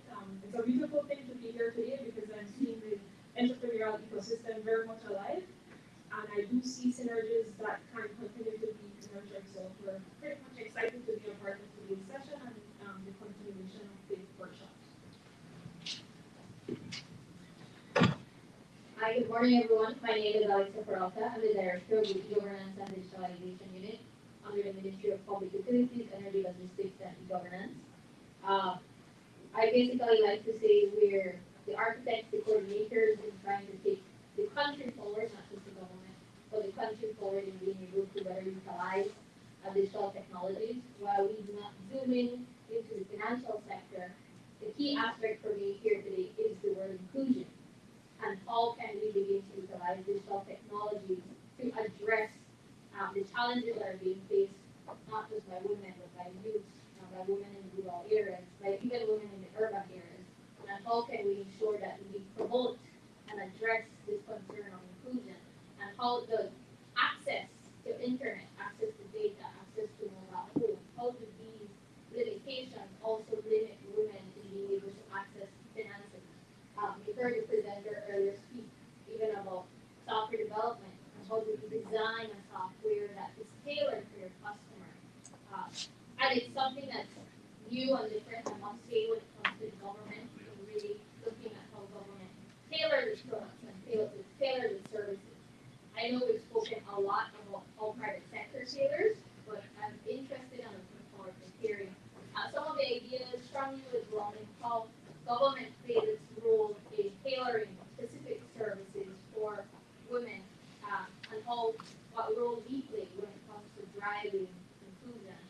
And I'm also glad to see that we're in a room full of women. I'm accustomed to going to meetings in ICC field where it's male dominated. It's such a a warm, fresh air to see so many women in the room. So I look forward to meeting everyone again and good networking.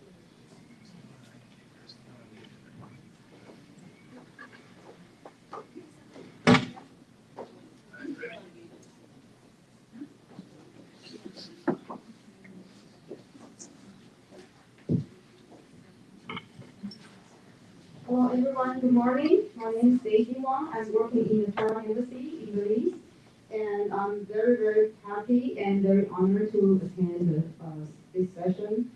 And we are very honored to have you all here. And this is my colleague, Bin Chen, and also my colleague, Miguel Wong. And we welcome you again, and hopefully this 5-day workshop can be very successful, especially in the women empowerment in the financial sectors. Thank you.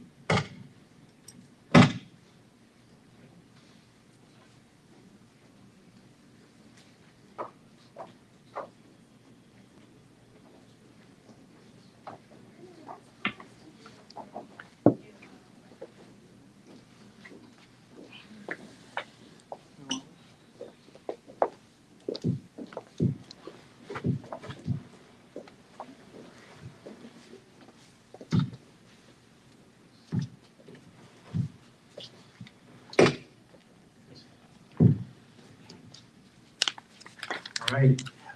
So we've come to the section of the workshop where we have the panel discussion, I guess, to follow up on the presentation that my colleague, Mr. Ramirez, gave this morning, and some of the interesting discussions that the slides stirred up among the participants. So today, again, following on the high-level introduction and where we are in the policy environment, we have quite an interesting panel. We have from the National Women's Commission, Ms. Eleanor Murillo, Program Officer responsible for technical support to the Commission. And we also have Dr. Kenrick Williams, the CEO of the Ministry of Sustainable Development, Climate Change, and Disaster Risk Management. So thank you, panelists, for agreeing to participate in the workshop. It's never easy to come up and speak. When you're sending the sample questions, but anyway, it's a discussion. It's a discussion and a discussion that needs to be had to move the development agenda forward. There are a lot of critical stakeholders in the room, and I believe that we could get some good traction out of this workshop. So with that, I'd like to ask the first question to Ms. Murillo. Tell us about your organization and some of the key projects and/or initiatives that support financial inclusion for women. Okay. Good morning, everybody. The National Women's Commission is a policy advisory body to government on issues of gender equality, equity, and women's empowerment. And so the Women's Commission comes under the Ministry of Human Development, Families and Indigenous Peoples Affairs. We do not provide services, we're more a coordinating and monitoring entity. We are responsible for the National Gender Policy and the National Gender-Based Violence Action Plan. We actually monitor these two documents. As I said, we do not actually do the work, but we are supposed to be receiving data and so on from both government, NGOs, businesses, and private sector across the country on these issues. The gender policy looks at 5 priority areas for women and men and boys and girls: education, health, gender-based violence, women in power and decision making, and wealth and employment generation, which I believe is the focus of today's workshop. And so, do I need to continue with that? Or, I think that's sufficient. That was very interesting. I'm learning as I go along about the policies and what the Women's Commission does. So thanks for that. If I could ask a question to Dr. Williams. We're on the topic of financial inclusion and sustainable development. So I wanted to ask, how do you see financial inclusion in general, and probably if we could zoom in through the lens of women's financial inclusion, how does that tie in with sustainable development in the national context and our objectives, and what can we do to promote financial inclusion in the context of sustainable development? Thanks, Chris. Good morning, everybody. And first, let me pick up from your first introductory question, because indeed, when you send me the questions, I believe you want to set me up. And again, before I go into the answer to that, being on the other side, where one, as a policymaker, two, as a male, not being involved in these level of discussions, often, I know recently the Ministry of Human Development is looking at focal points within the various ministries, and you automatically think, well, who is a female who I could send? That's off. I tick a box. And I had to say, in preparing for the discussion today, it was really an eye-opener. An eye-opener because I teach or taught sustainable development for some years. Two, I now sit in a policy seat that is supposed to support and drive long-term economic development. And these are things that we're not discussing.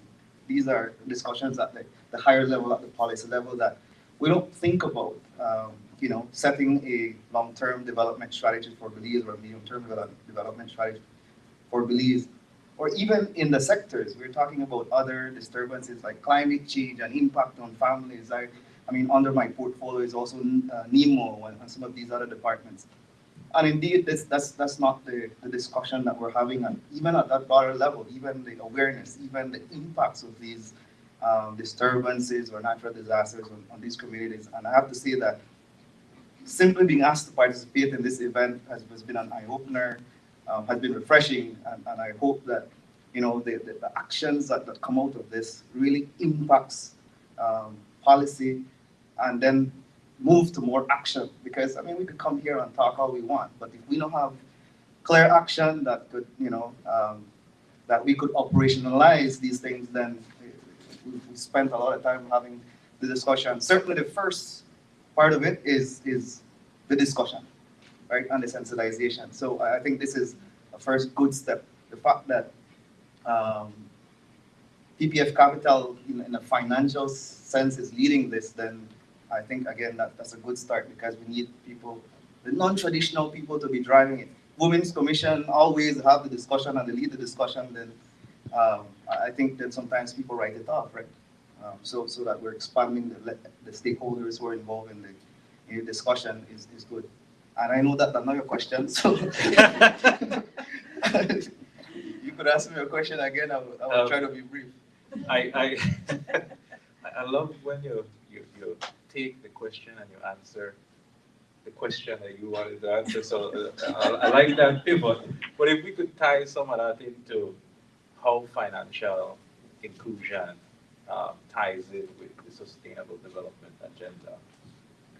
So, I mean, the sustainable development agenda is essentially sustainable development, our concept, our approach, right? That looks at long-term development that is inclusive, that is systematic, that looks at the policy environment, that looks at communities, and then you unpack that to include women, vulnerable people. And it's saying that as we develop, we will ensure that the resources that we have support those people. We will ensure that the money and the financial resources that we have are able to support the lives and the livelihoods of those people to be able to do better and to be better and have better access and meet their basic needs, really. And that's the fundamental or foundation of what the sustainable development is trying to do. Now, women's financial inclusion is saying that there's an important sector of the population that will help to drive that development, that will help to drive the socioeconomic development that would support. I mean, when women are empowered, we saw the numbers, right? Children go to school, children get better access to healthcare. So it's not just the women and that segment of the population, but it's the additionality that comes with women's empowerment. And so then a long-term sustainable development plan that targets women will have, the additionality and the related impacts. In the medium-term development strategy, I think which is what the Ministry of Economic Development and the Ministry of Sustainable Development is now elaborating. I think it still doesn't, look at this level of detail. At the high level, it's saying, yes, we want increased access for land, for example, to women. It's saying that we want to improve financial services and access to women, again, in the most broadest sense. How we operationalize that, I think, is still a gap. Thank you for that. If I could pose a question to Ms. Murillo. In your opinion, how critical is financial inclusion, women's financial inclusion, for sustainable development in Belize? Well, it's very, very, very important. That's, as I said, it's one of the areas of priority that we monitor and we coordinate activities for women. But, whatever we do, we always have to look at it holistically. Because having programs for women to start up their business, providing funding for them to start up their business is just not enough. We have seen through other projects that if a woman is a part of a program that provides money for them to start up their small business, there are so many other issues and barriers that goes along with it, and sometimes it makes the program unsuccessful, which means that looking at the holistic program, their background, you really have to do an analysis of your community whenever you're doing any program. And so the softer side is also important. For example, their family upbringing, their beliefs, their value system, all the different burdens that women carry. All of things like these have to be inclusive of whatever program you're doing. So I think taking it from a holistic approach is always important when we're looking at sustainable development for women's financial inclusion. Thank you for that.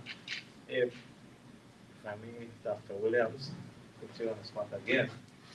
If the Ministry of Sustainable Development is concerned with cost-cutting issues like you mentioned, climate change and the environment, and when we're looking at sustainable, resource management, how does that intersect with financial inclusion, and what could be done to think about financial inclusion and women's financial inclusion when a lot of the effort and attention in the sustainability concern is about protecting the environment? How do we marry the two, I suppose? Yeah, set me up again. When you look at environmental conservation, generally the economy of Belize is natural resource based, i.e., the formal and informal sector. So, your tourism, agriculture, all of these things are natural resource based. If we, again, include women in the formal sector, or when you consider things like food security and how, the basic level, right? Women, do maybe localized farming. They do, they get access to the natural resources at the household or community level. If you improve those access at any of those levels, I think it then supports their participation in the formal and informal sector, and therefore I think it contributes to the empowerment. So if we look at programs that support women in tourism and the whole suite of access, financial services, empowerment, education for access, I think that supports then the ecological tourism for Belize. That means then that we have increased protection, conservation, and proper use of our resources. So I think in both the formal and informal sectors, once we empower women, once we support them for inclusion, then I think it supports the broader objective of environmental conservation, the sensitization at the household, community, family level, so that we, again, in the broader context of long-term sustainability, right, we're preserving the resources, we're driving economic development to support the social empowerment and improvement of communities. So I think that interrelationship that we get, and I used the word additionality earlier, I think that's what it supports. Right, thank you. Ms. Murillo, couple questions. Based on your sort of observations, how do gender disparities in employment and earnings in Belize inhibit financial inclusion? We look a lot on the data. First of all, if you look at the Belize data, when it comes to education, more women are being educated at the tertiary and university level in our country. However, when we look at the employment data, more men are working than women. And so we always ask the question, then where are these educated women? What are they doing? What are the opportunities that are available to women who are well educated? And then we also have to look at the other burdens that women have, such as unpaid care work. And that's one of the SDGs that we monitor, SDG 5.4.1. And Belize, we have not done any kind of study or any kind of census or survey to really come up with a number of really putting a figure to the unpaid care work that women do.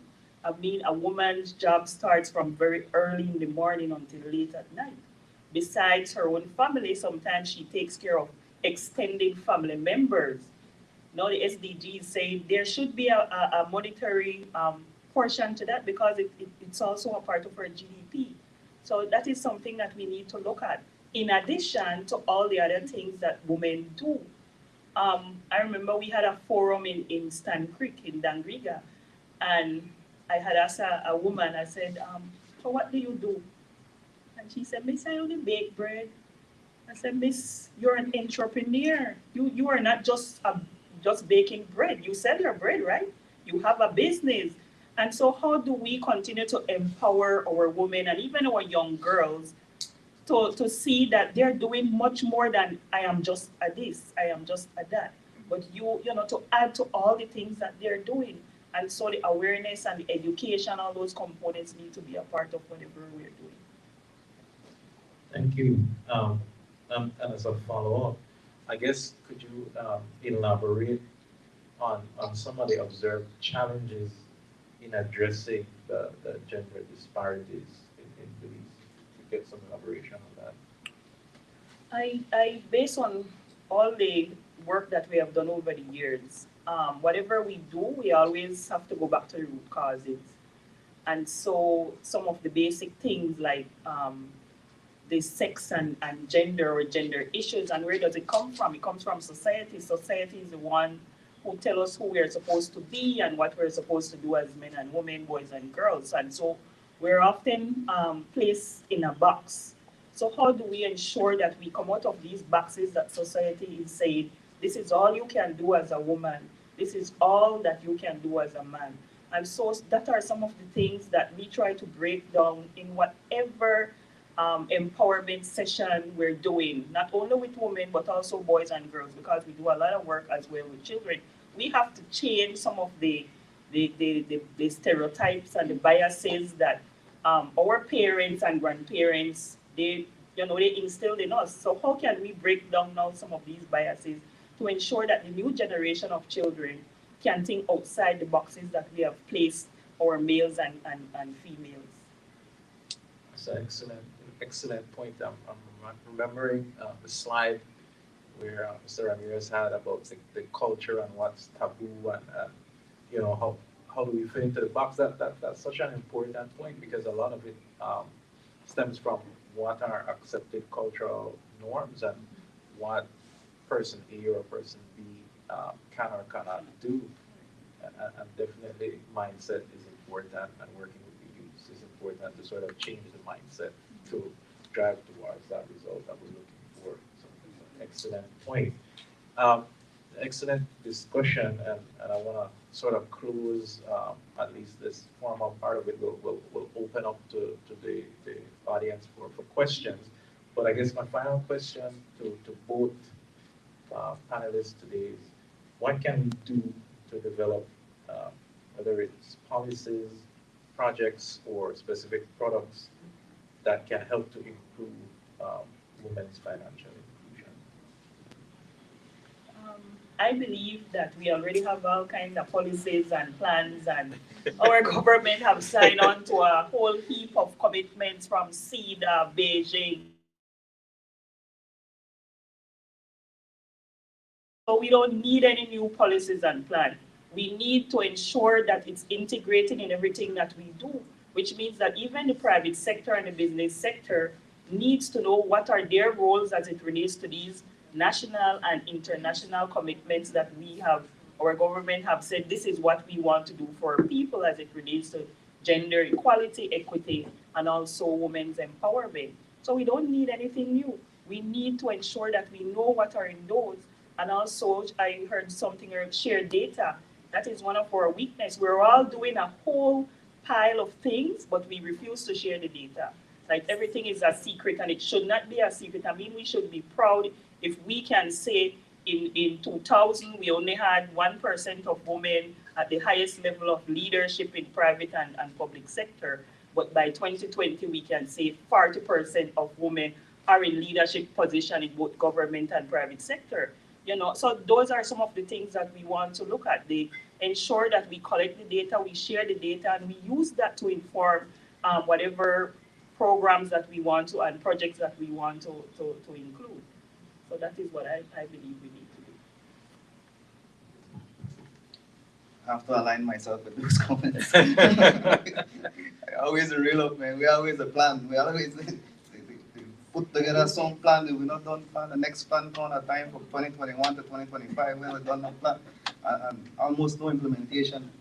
I mean, we did an assessment of one of our plans, and I think the only thing we did was the plan and education and awareness, essentially, which is some incremental steps, but we need to move beyond. Even with our policy and legislative environment, we have it there. Again, implementation, the one issue. One, I think that, again, we have to move this conversation beyond the traditional stakeholders that are involved. I like to see the suite of stakeholders, the banks, the insurance companies, the businesses. That's how we can start to operationalize this thing, because it can't be just government. It has to be government and not government. I think that's one of your questions in yourself. Just to give you an answer. But yeah, it has to be inclusive. It has to be at sort of higher scales as well, in terms of the policymakers who make decisions and who put down these policy decisions, that it has to be influenced by that level. I think we have to, because we have already a lot of the systems in place, we have to start the mapping. If you do a simple mapping and say, okay, what is it that we're trying to achieve here in terms of the broader SDGs? We're trying to address issues of inequality. We're trying to address, and I think Juan showed a series, some of the key SDGs. addressing issues of poverty and hunger and social protection. If it is that's at the broadest level, that's what we're trying to do, then what do we have in place? What resources do we need? And start to make those policy connection. We have a Ministry of Sustainable Development with 3 persons who is supposed to monitor, track, support. I mean, that's not realistic, right? And I know Ms. Murillo could tell you what too much the Women's Department or Commission has. And then there are some of the critical, 3, right? Then there are some of the critical gaps because we're not putting in the resources, again, to support the action. So it's still essentially just lip service and showcase, right? So I think how we do that is essential. When we look at the indicators for tracking some of the key things, again, we said, we want gender sensitive indicators that recognizes, but tracking and the data is still a huge gap. If you take the one of the points that Juan made, okay, if we were to say we want to make impact, we have limited resources as a government, and so we have to try to be targeted in our impacts. Then where do we do this? In Accra? Would that make the most impact for this fiscal year, or the PG, or but we just assume, okay, well, PG because so and so and so, but it may be that you will make greater impact in our job. But the data we don't have, that look at distribution and disaggregated data, aggregated data to support some of those things. So I think those are generally some of the gaps that we need to look at in order to address some of the issues, the disparities that we've highlighted in this early discussion. All right, excellent remarks. I'm taking mental notes. Definitely. At this time, we'd like to open up to the audience for any questions to the panelists. Any questions? I want something. Have you guys seen any moving forward? Because for me, I feel as a female, I've seen a lot of, businesses moving forward.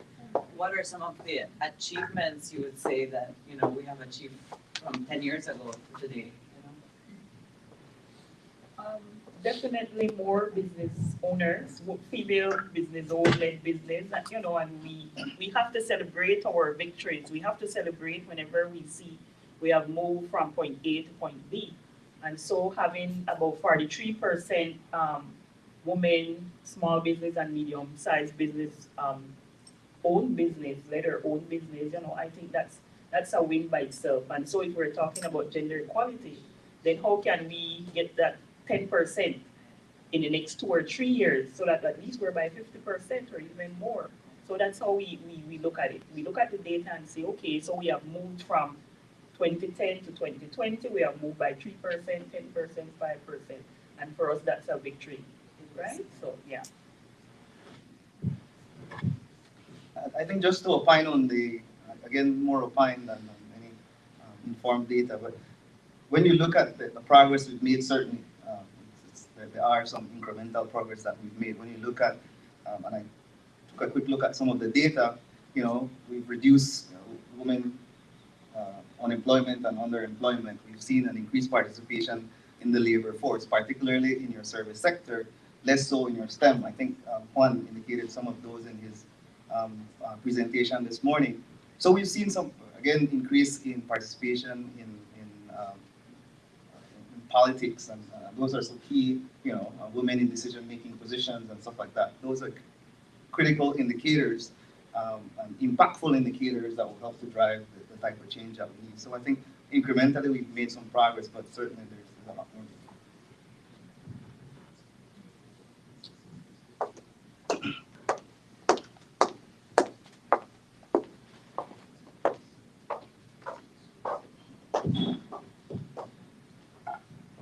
Yes,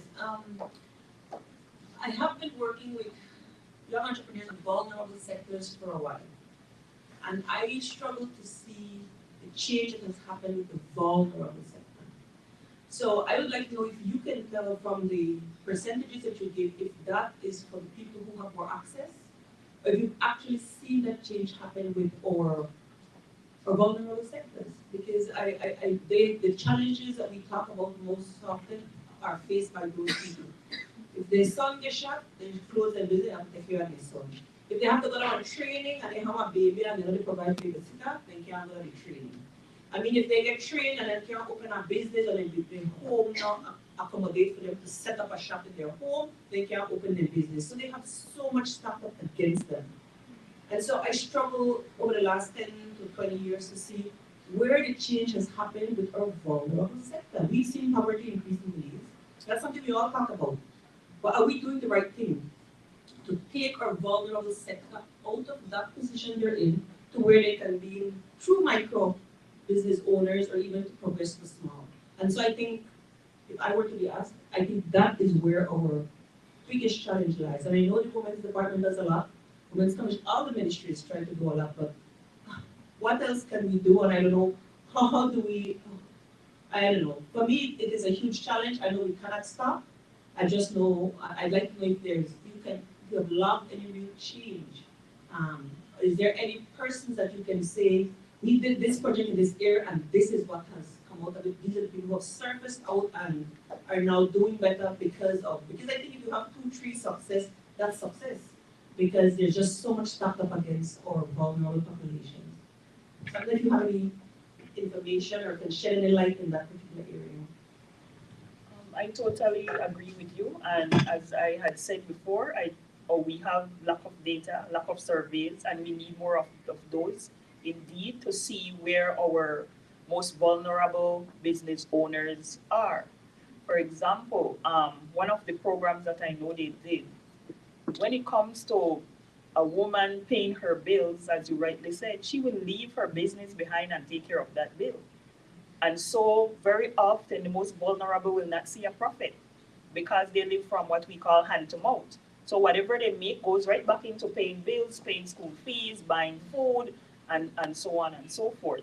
So definitely we need more surveys happening. We need more follow-ups and follow-through because I think that's one of our weaknesses in our country. Thanks.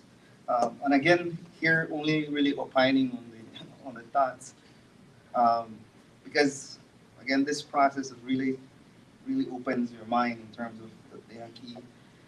I think your question is still, I mean, unfortunately you say 10 to 20 years, but I think we're still 5 years ahead of the conversation when it comes to vulnerable people in terms of unpacking the impacts on those people, on those communities, on those sub-sectors, if you will. Because again, we're just having the conversation for inclusion.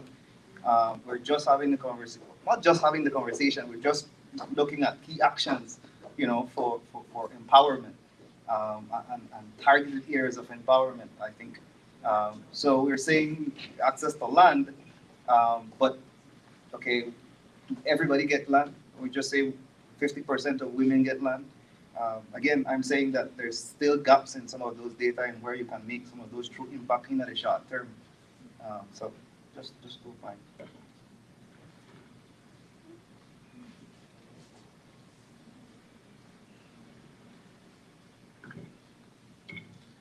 Any additional questions from the audience? Comments?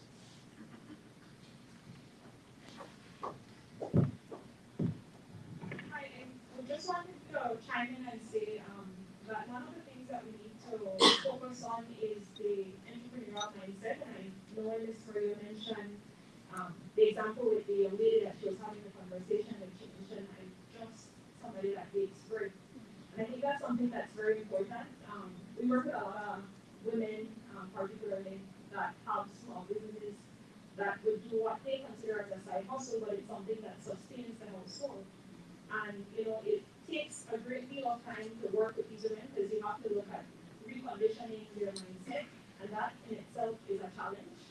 Having them understand that this is a legitimate business, and to operate as a legitimate business, there are certain things that you need to take, certain steps to take you to another step that will open opportunities for you to access finance, if it's through grants or any loan facility, training, and from our experience in particularly working with women in rural communities, when we do training programs, we have to tailor it to their specific needs. A lot of women will tell you, I can come to the training, but this is the time that I have available to attend that training because if 3 o'clock comes, traditional household, I have to go home and start preparing meal for my husband and family. And these are things that we take for granted. Sometimes when we design a program, we are looking at the output of wanting to train X amount of number of participants. And the reality is that from that X amount of participants, you have a portion that will complete the training because they can dedicate the time, while others, you have to really handhold them. And what we do is that we don't only focus on that specific program, we look at the support that you can lend to them after the duration of that program, and that helps with supporting. So for us, it's a working relationship that we establish with the clients that's continuous. We monitor, we evaluate, and we see what are some of the changes that we've been able to make in that business, whether it's retention of employment, something that we take for granted, but they're supporting households. I know Mr. Pete mentioned something very important. We don't necessarily promote or highlight some of the successes that come out of training. For us, we do training with COVID inmates, and 3 weeks back, I had somebody visit us at the center. This was somebody that we had a part of a cohort that was at COVID, and this young man came in and he said he wanted some meat. I have my business card. I did this logo whilst I was a part of that training program. And the gratitude that you get from those experiences is something that, is like lasting. You understand the importance and impact. And this is a young man that, came out in 2019. We're in 2022, and he visited us in 2022, and he said, since I came out, I had a change in my mindset. I was driven to make a difference. And he's not only impacting his life, but he's impacting the life of his brother, and through trickle effect, that family. So it's 2 that are employed now, but supporting a household of 10, because one has 6 kids, the other has 4.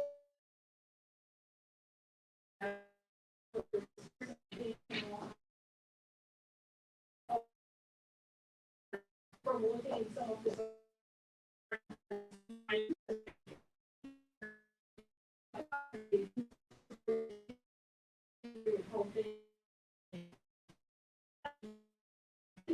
more that allows shift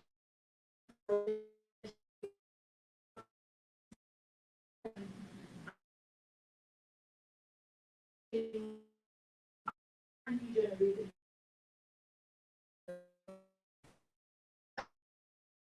when it comes to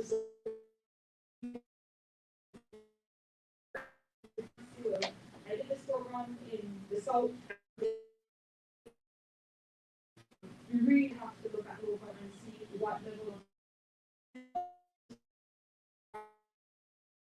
is on your end to see the success.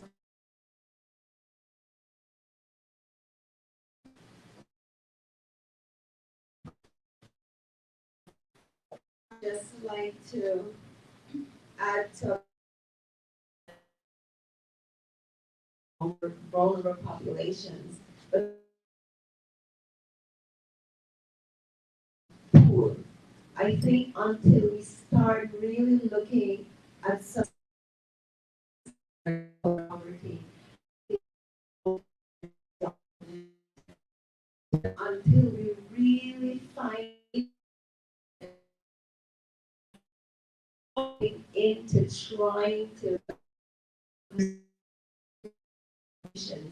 it will be really difficult and very positive being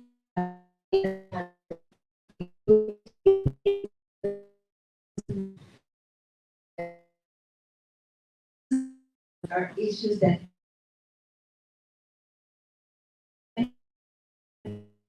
may have a good business idea, may go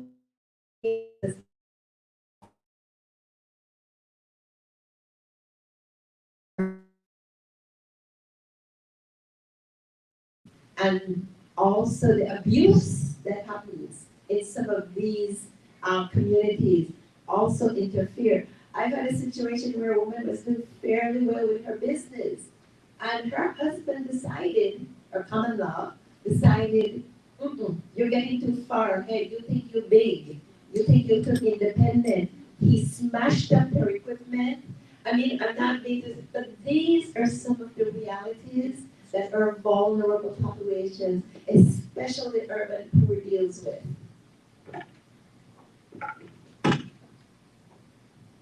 That's an excellent point and excellent comments from the audience, members.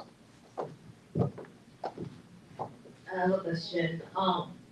So we've been talking consistently, and what I'm hearing is that in Belize we lack continuality and continuation and longevity. We are in the midst of a pandemic still, and when COVID hit, a lot of businesses were hit hard and a lot closed, and that's why we have a lot of unemployment right now. So what is being done to ensure the longevity and sustainability of small, medium, and micro-sized businesses as well as entrepreneurship within Belize in the midst of a pandemic or another disaster? Because now we are in a disaster, but we have to plan for the future as well. So what is being done for that?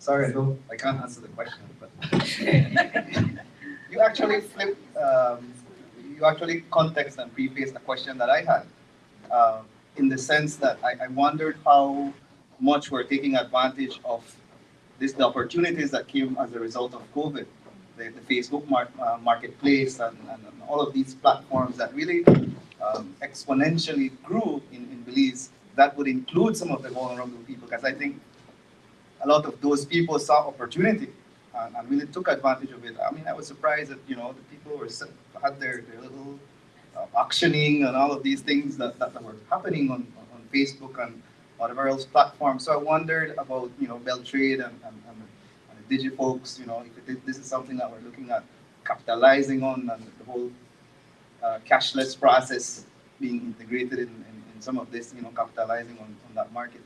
So sorry, Jules, I don't have an answer. I appreciate this too. I mean, anyone could try to answer it if you like.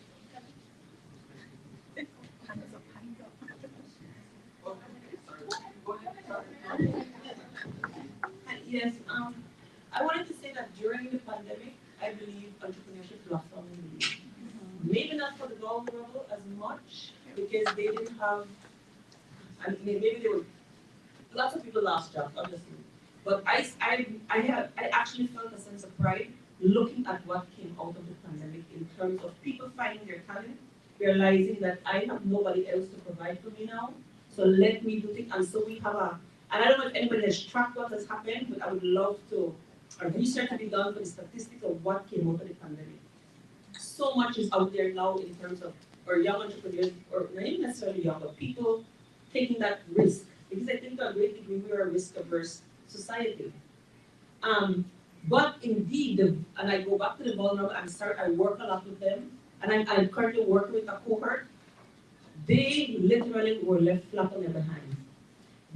Some of them had just gotten grants to start new businesses, and COVID hit, and they were not able to capitalize on what was offered to them. So they're really at the point now where they're still trying to figure out, how do I catch up back? So I don't know. My peeve is going back to our vulnerable populations and realizing that how do we really and truly impact them? But in terms of entrepreneurship, I have never been more happy to see what has come out of in our country, because we struggle to get people to take that risk. And now I think people realize, you know what? COVID, this is one of the positives I believe came out of COVID. We have to start looking out for ourselves, because a pandemic like COVID can come along and leave us really without, and so we have to find how to build back on our own.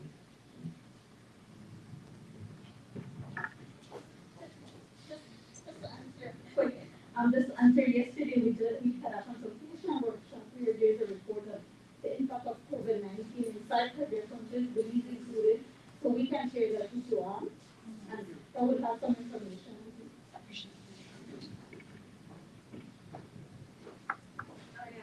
Certainly loving the conversation so far. Just wanted to share, this is fresh information in my mind. So we're doing our report for fiscal year 2021-2022, and those clients that have interacted with us for new businesses alone, we have supported 226. So that's 226 new startups for that specific time period. The reality is, like was mentioned, we did see a boom in entrepreneurship. People became more creative with their products. Some of them that have interacted with us come and tell us, you know, this is something that I wanted to do for several years, but I didn't have the courage at that point in time, and necessity kicked in, and so I needed to, you know, be able to sustain a household. So I just wanted to share that from our interaction with the entrepreneurial ecosystem and startup, we have seen 226 for that specific fiscal year, and you know, the year before, you know, we saw additional persons seeking support.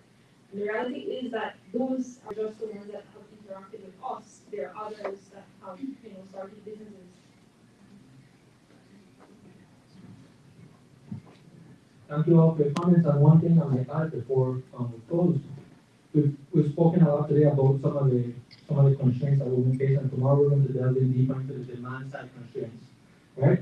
So these demand side constraints, we know with access to physical banks, etc.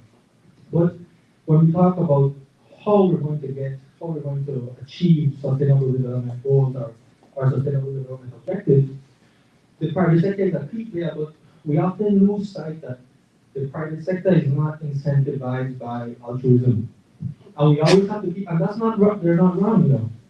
So we have to keep, and they agree, actually focus on the supply side constraints.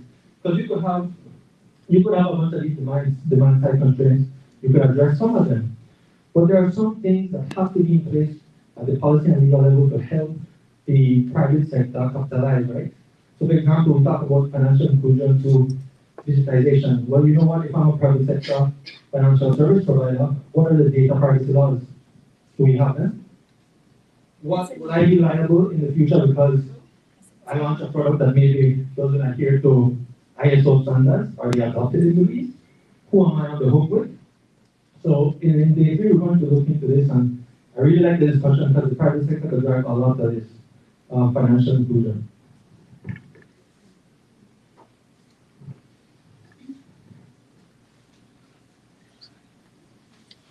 All right. Any final comment or question as we're reaching to the close of this morning's proceedings? One final. I'm loving the discussion, and it's just fueling a lot of thoughts.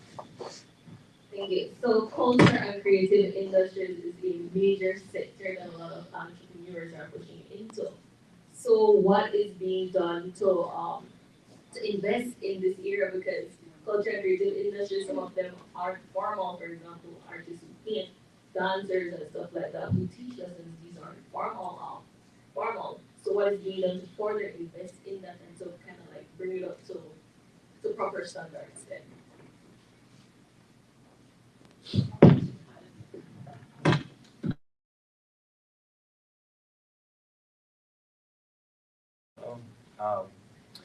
I don't know if I could answer that question. Well, I don't know if I can answer that question. I think it speaks to the broader environment and getting your data touch points with where the economic activity is, and hopefully creating the incentives for them to come into the formal system. Like Juan mentioned, people might be asking themselves, what are the benefits of getting into the formal system?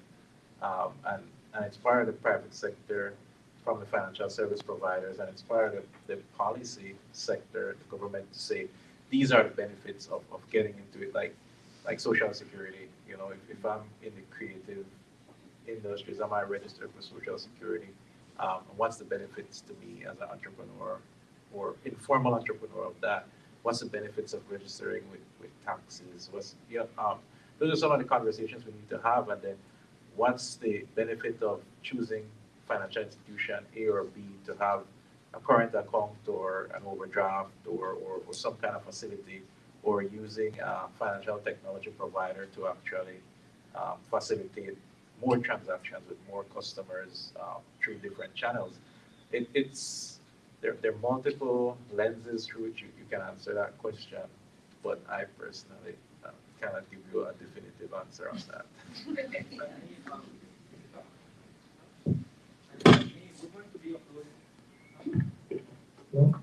Yeah, we're going to be uploading resources on the course website throughout the workshop so you guys can read up.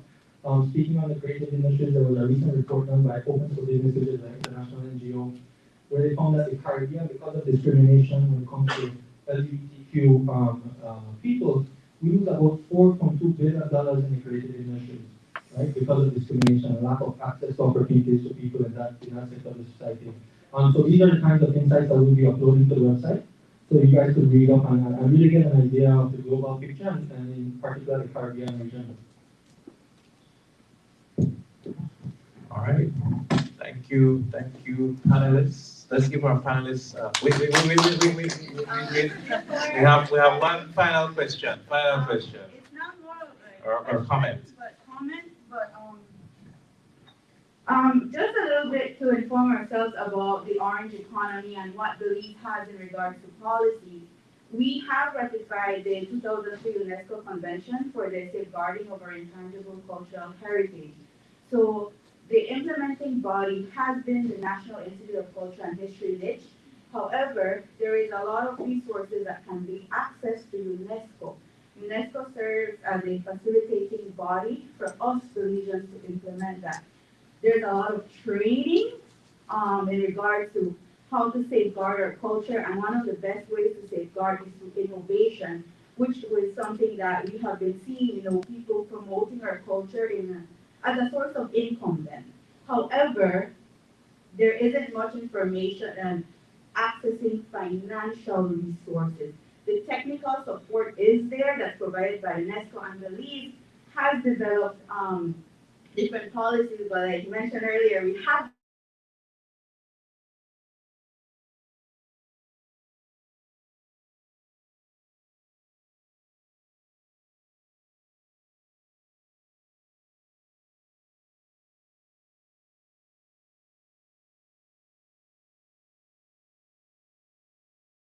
finances. The project has stalled a little bit, right? I was a former research and education officer at NICH, so that's why I'm able to speak on this. However, no longer there, so I'm not familiar with what is proceeding after this, but unfortunately, we have the technical support there for the orange economy. The financial support is not. Education or awareness about it is not fully there. That's an excellent clarification on what's happening with the orange economy. I think knowledge is important. We have some financial institution reps here, so I'm sure that if there's a viable financial service to be had, they will explore it. And glad that you informed us of the resources that are available for people in the creative industries, because that's important as well. So with that, there's a UNESCO call out right now for artists. Yeah, and the thing is, you can actually submit a request for financial assistance. However, there is a process for it. So you as an artist would have to go through NICH, and then through NICH you have to go to the secretary, the UNESCO secretary here. So it's a process, and I think there's not much awareness about this, so people don't know what they could access. Like for instance, this call, it's not as heavily promoted. Like the artists, it's not something that's easily there. So there is an issue with communication and trickling down all this information to the relevant people, the people who need these resources. Something definitely we could improve on. Very definitely. I think, like it's echoing, we have the policies, we just need to implement them and let the stakeholders know.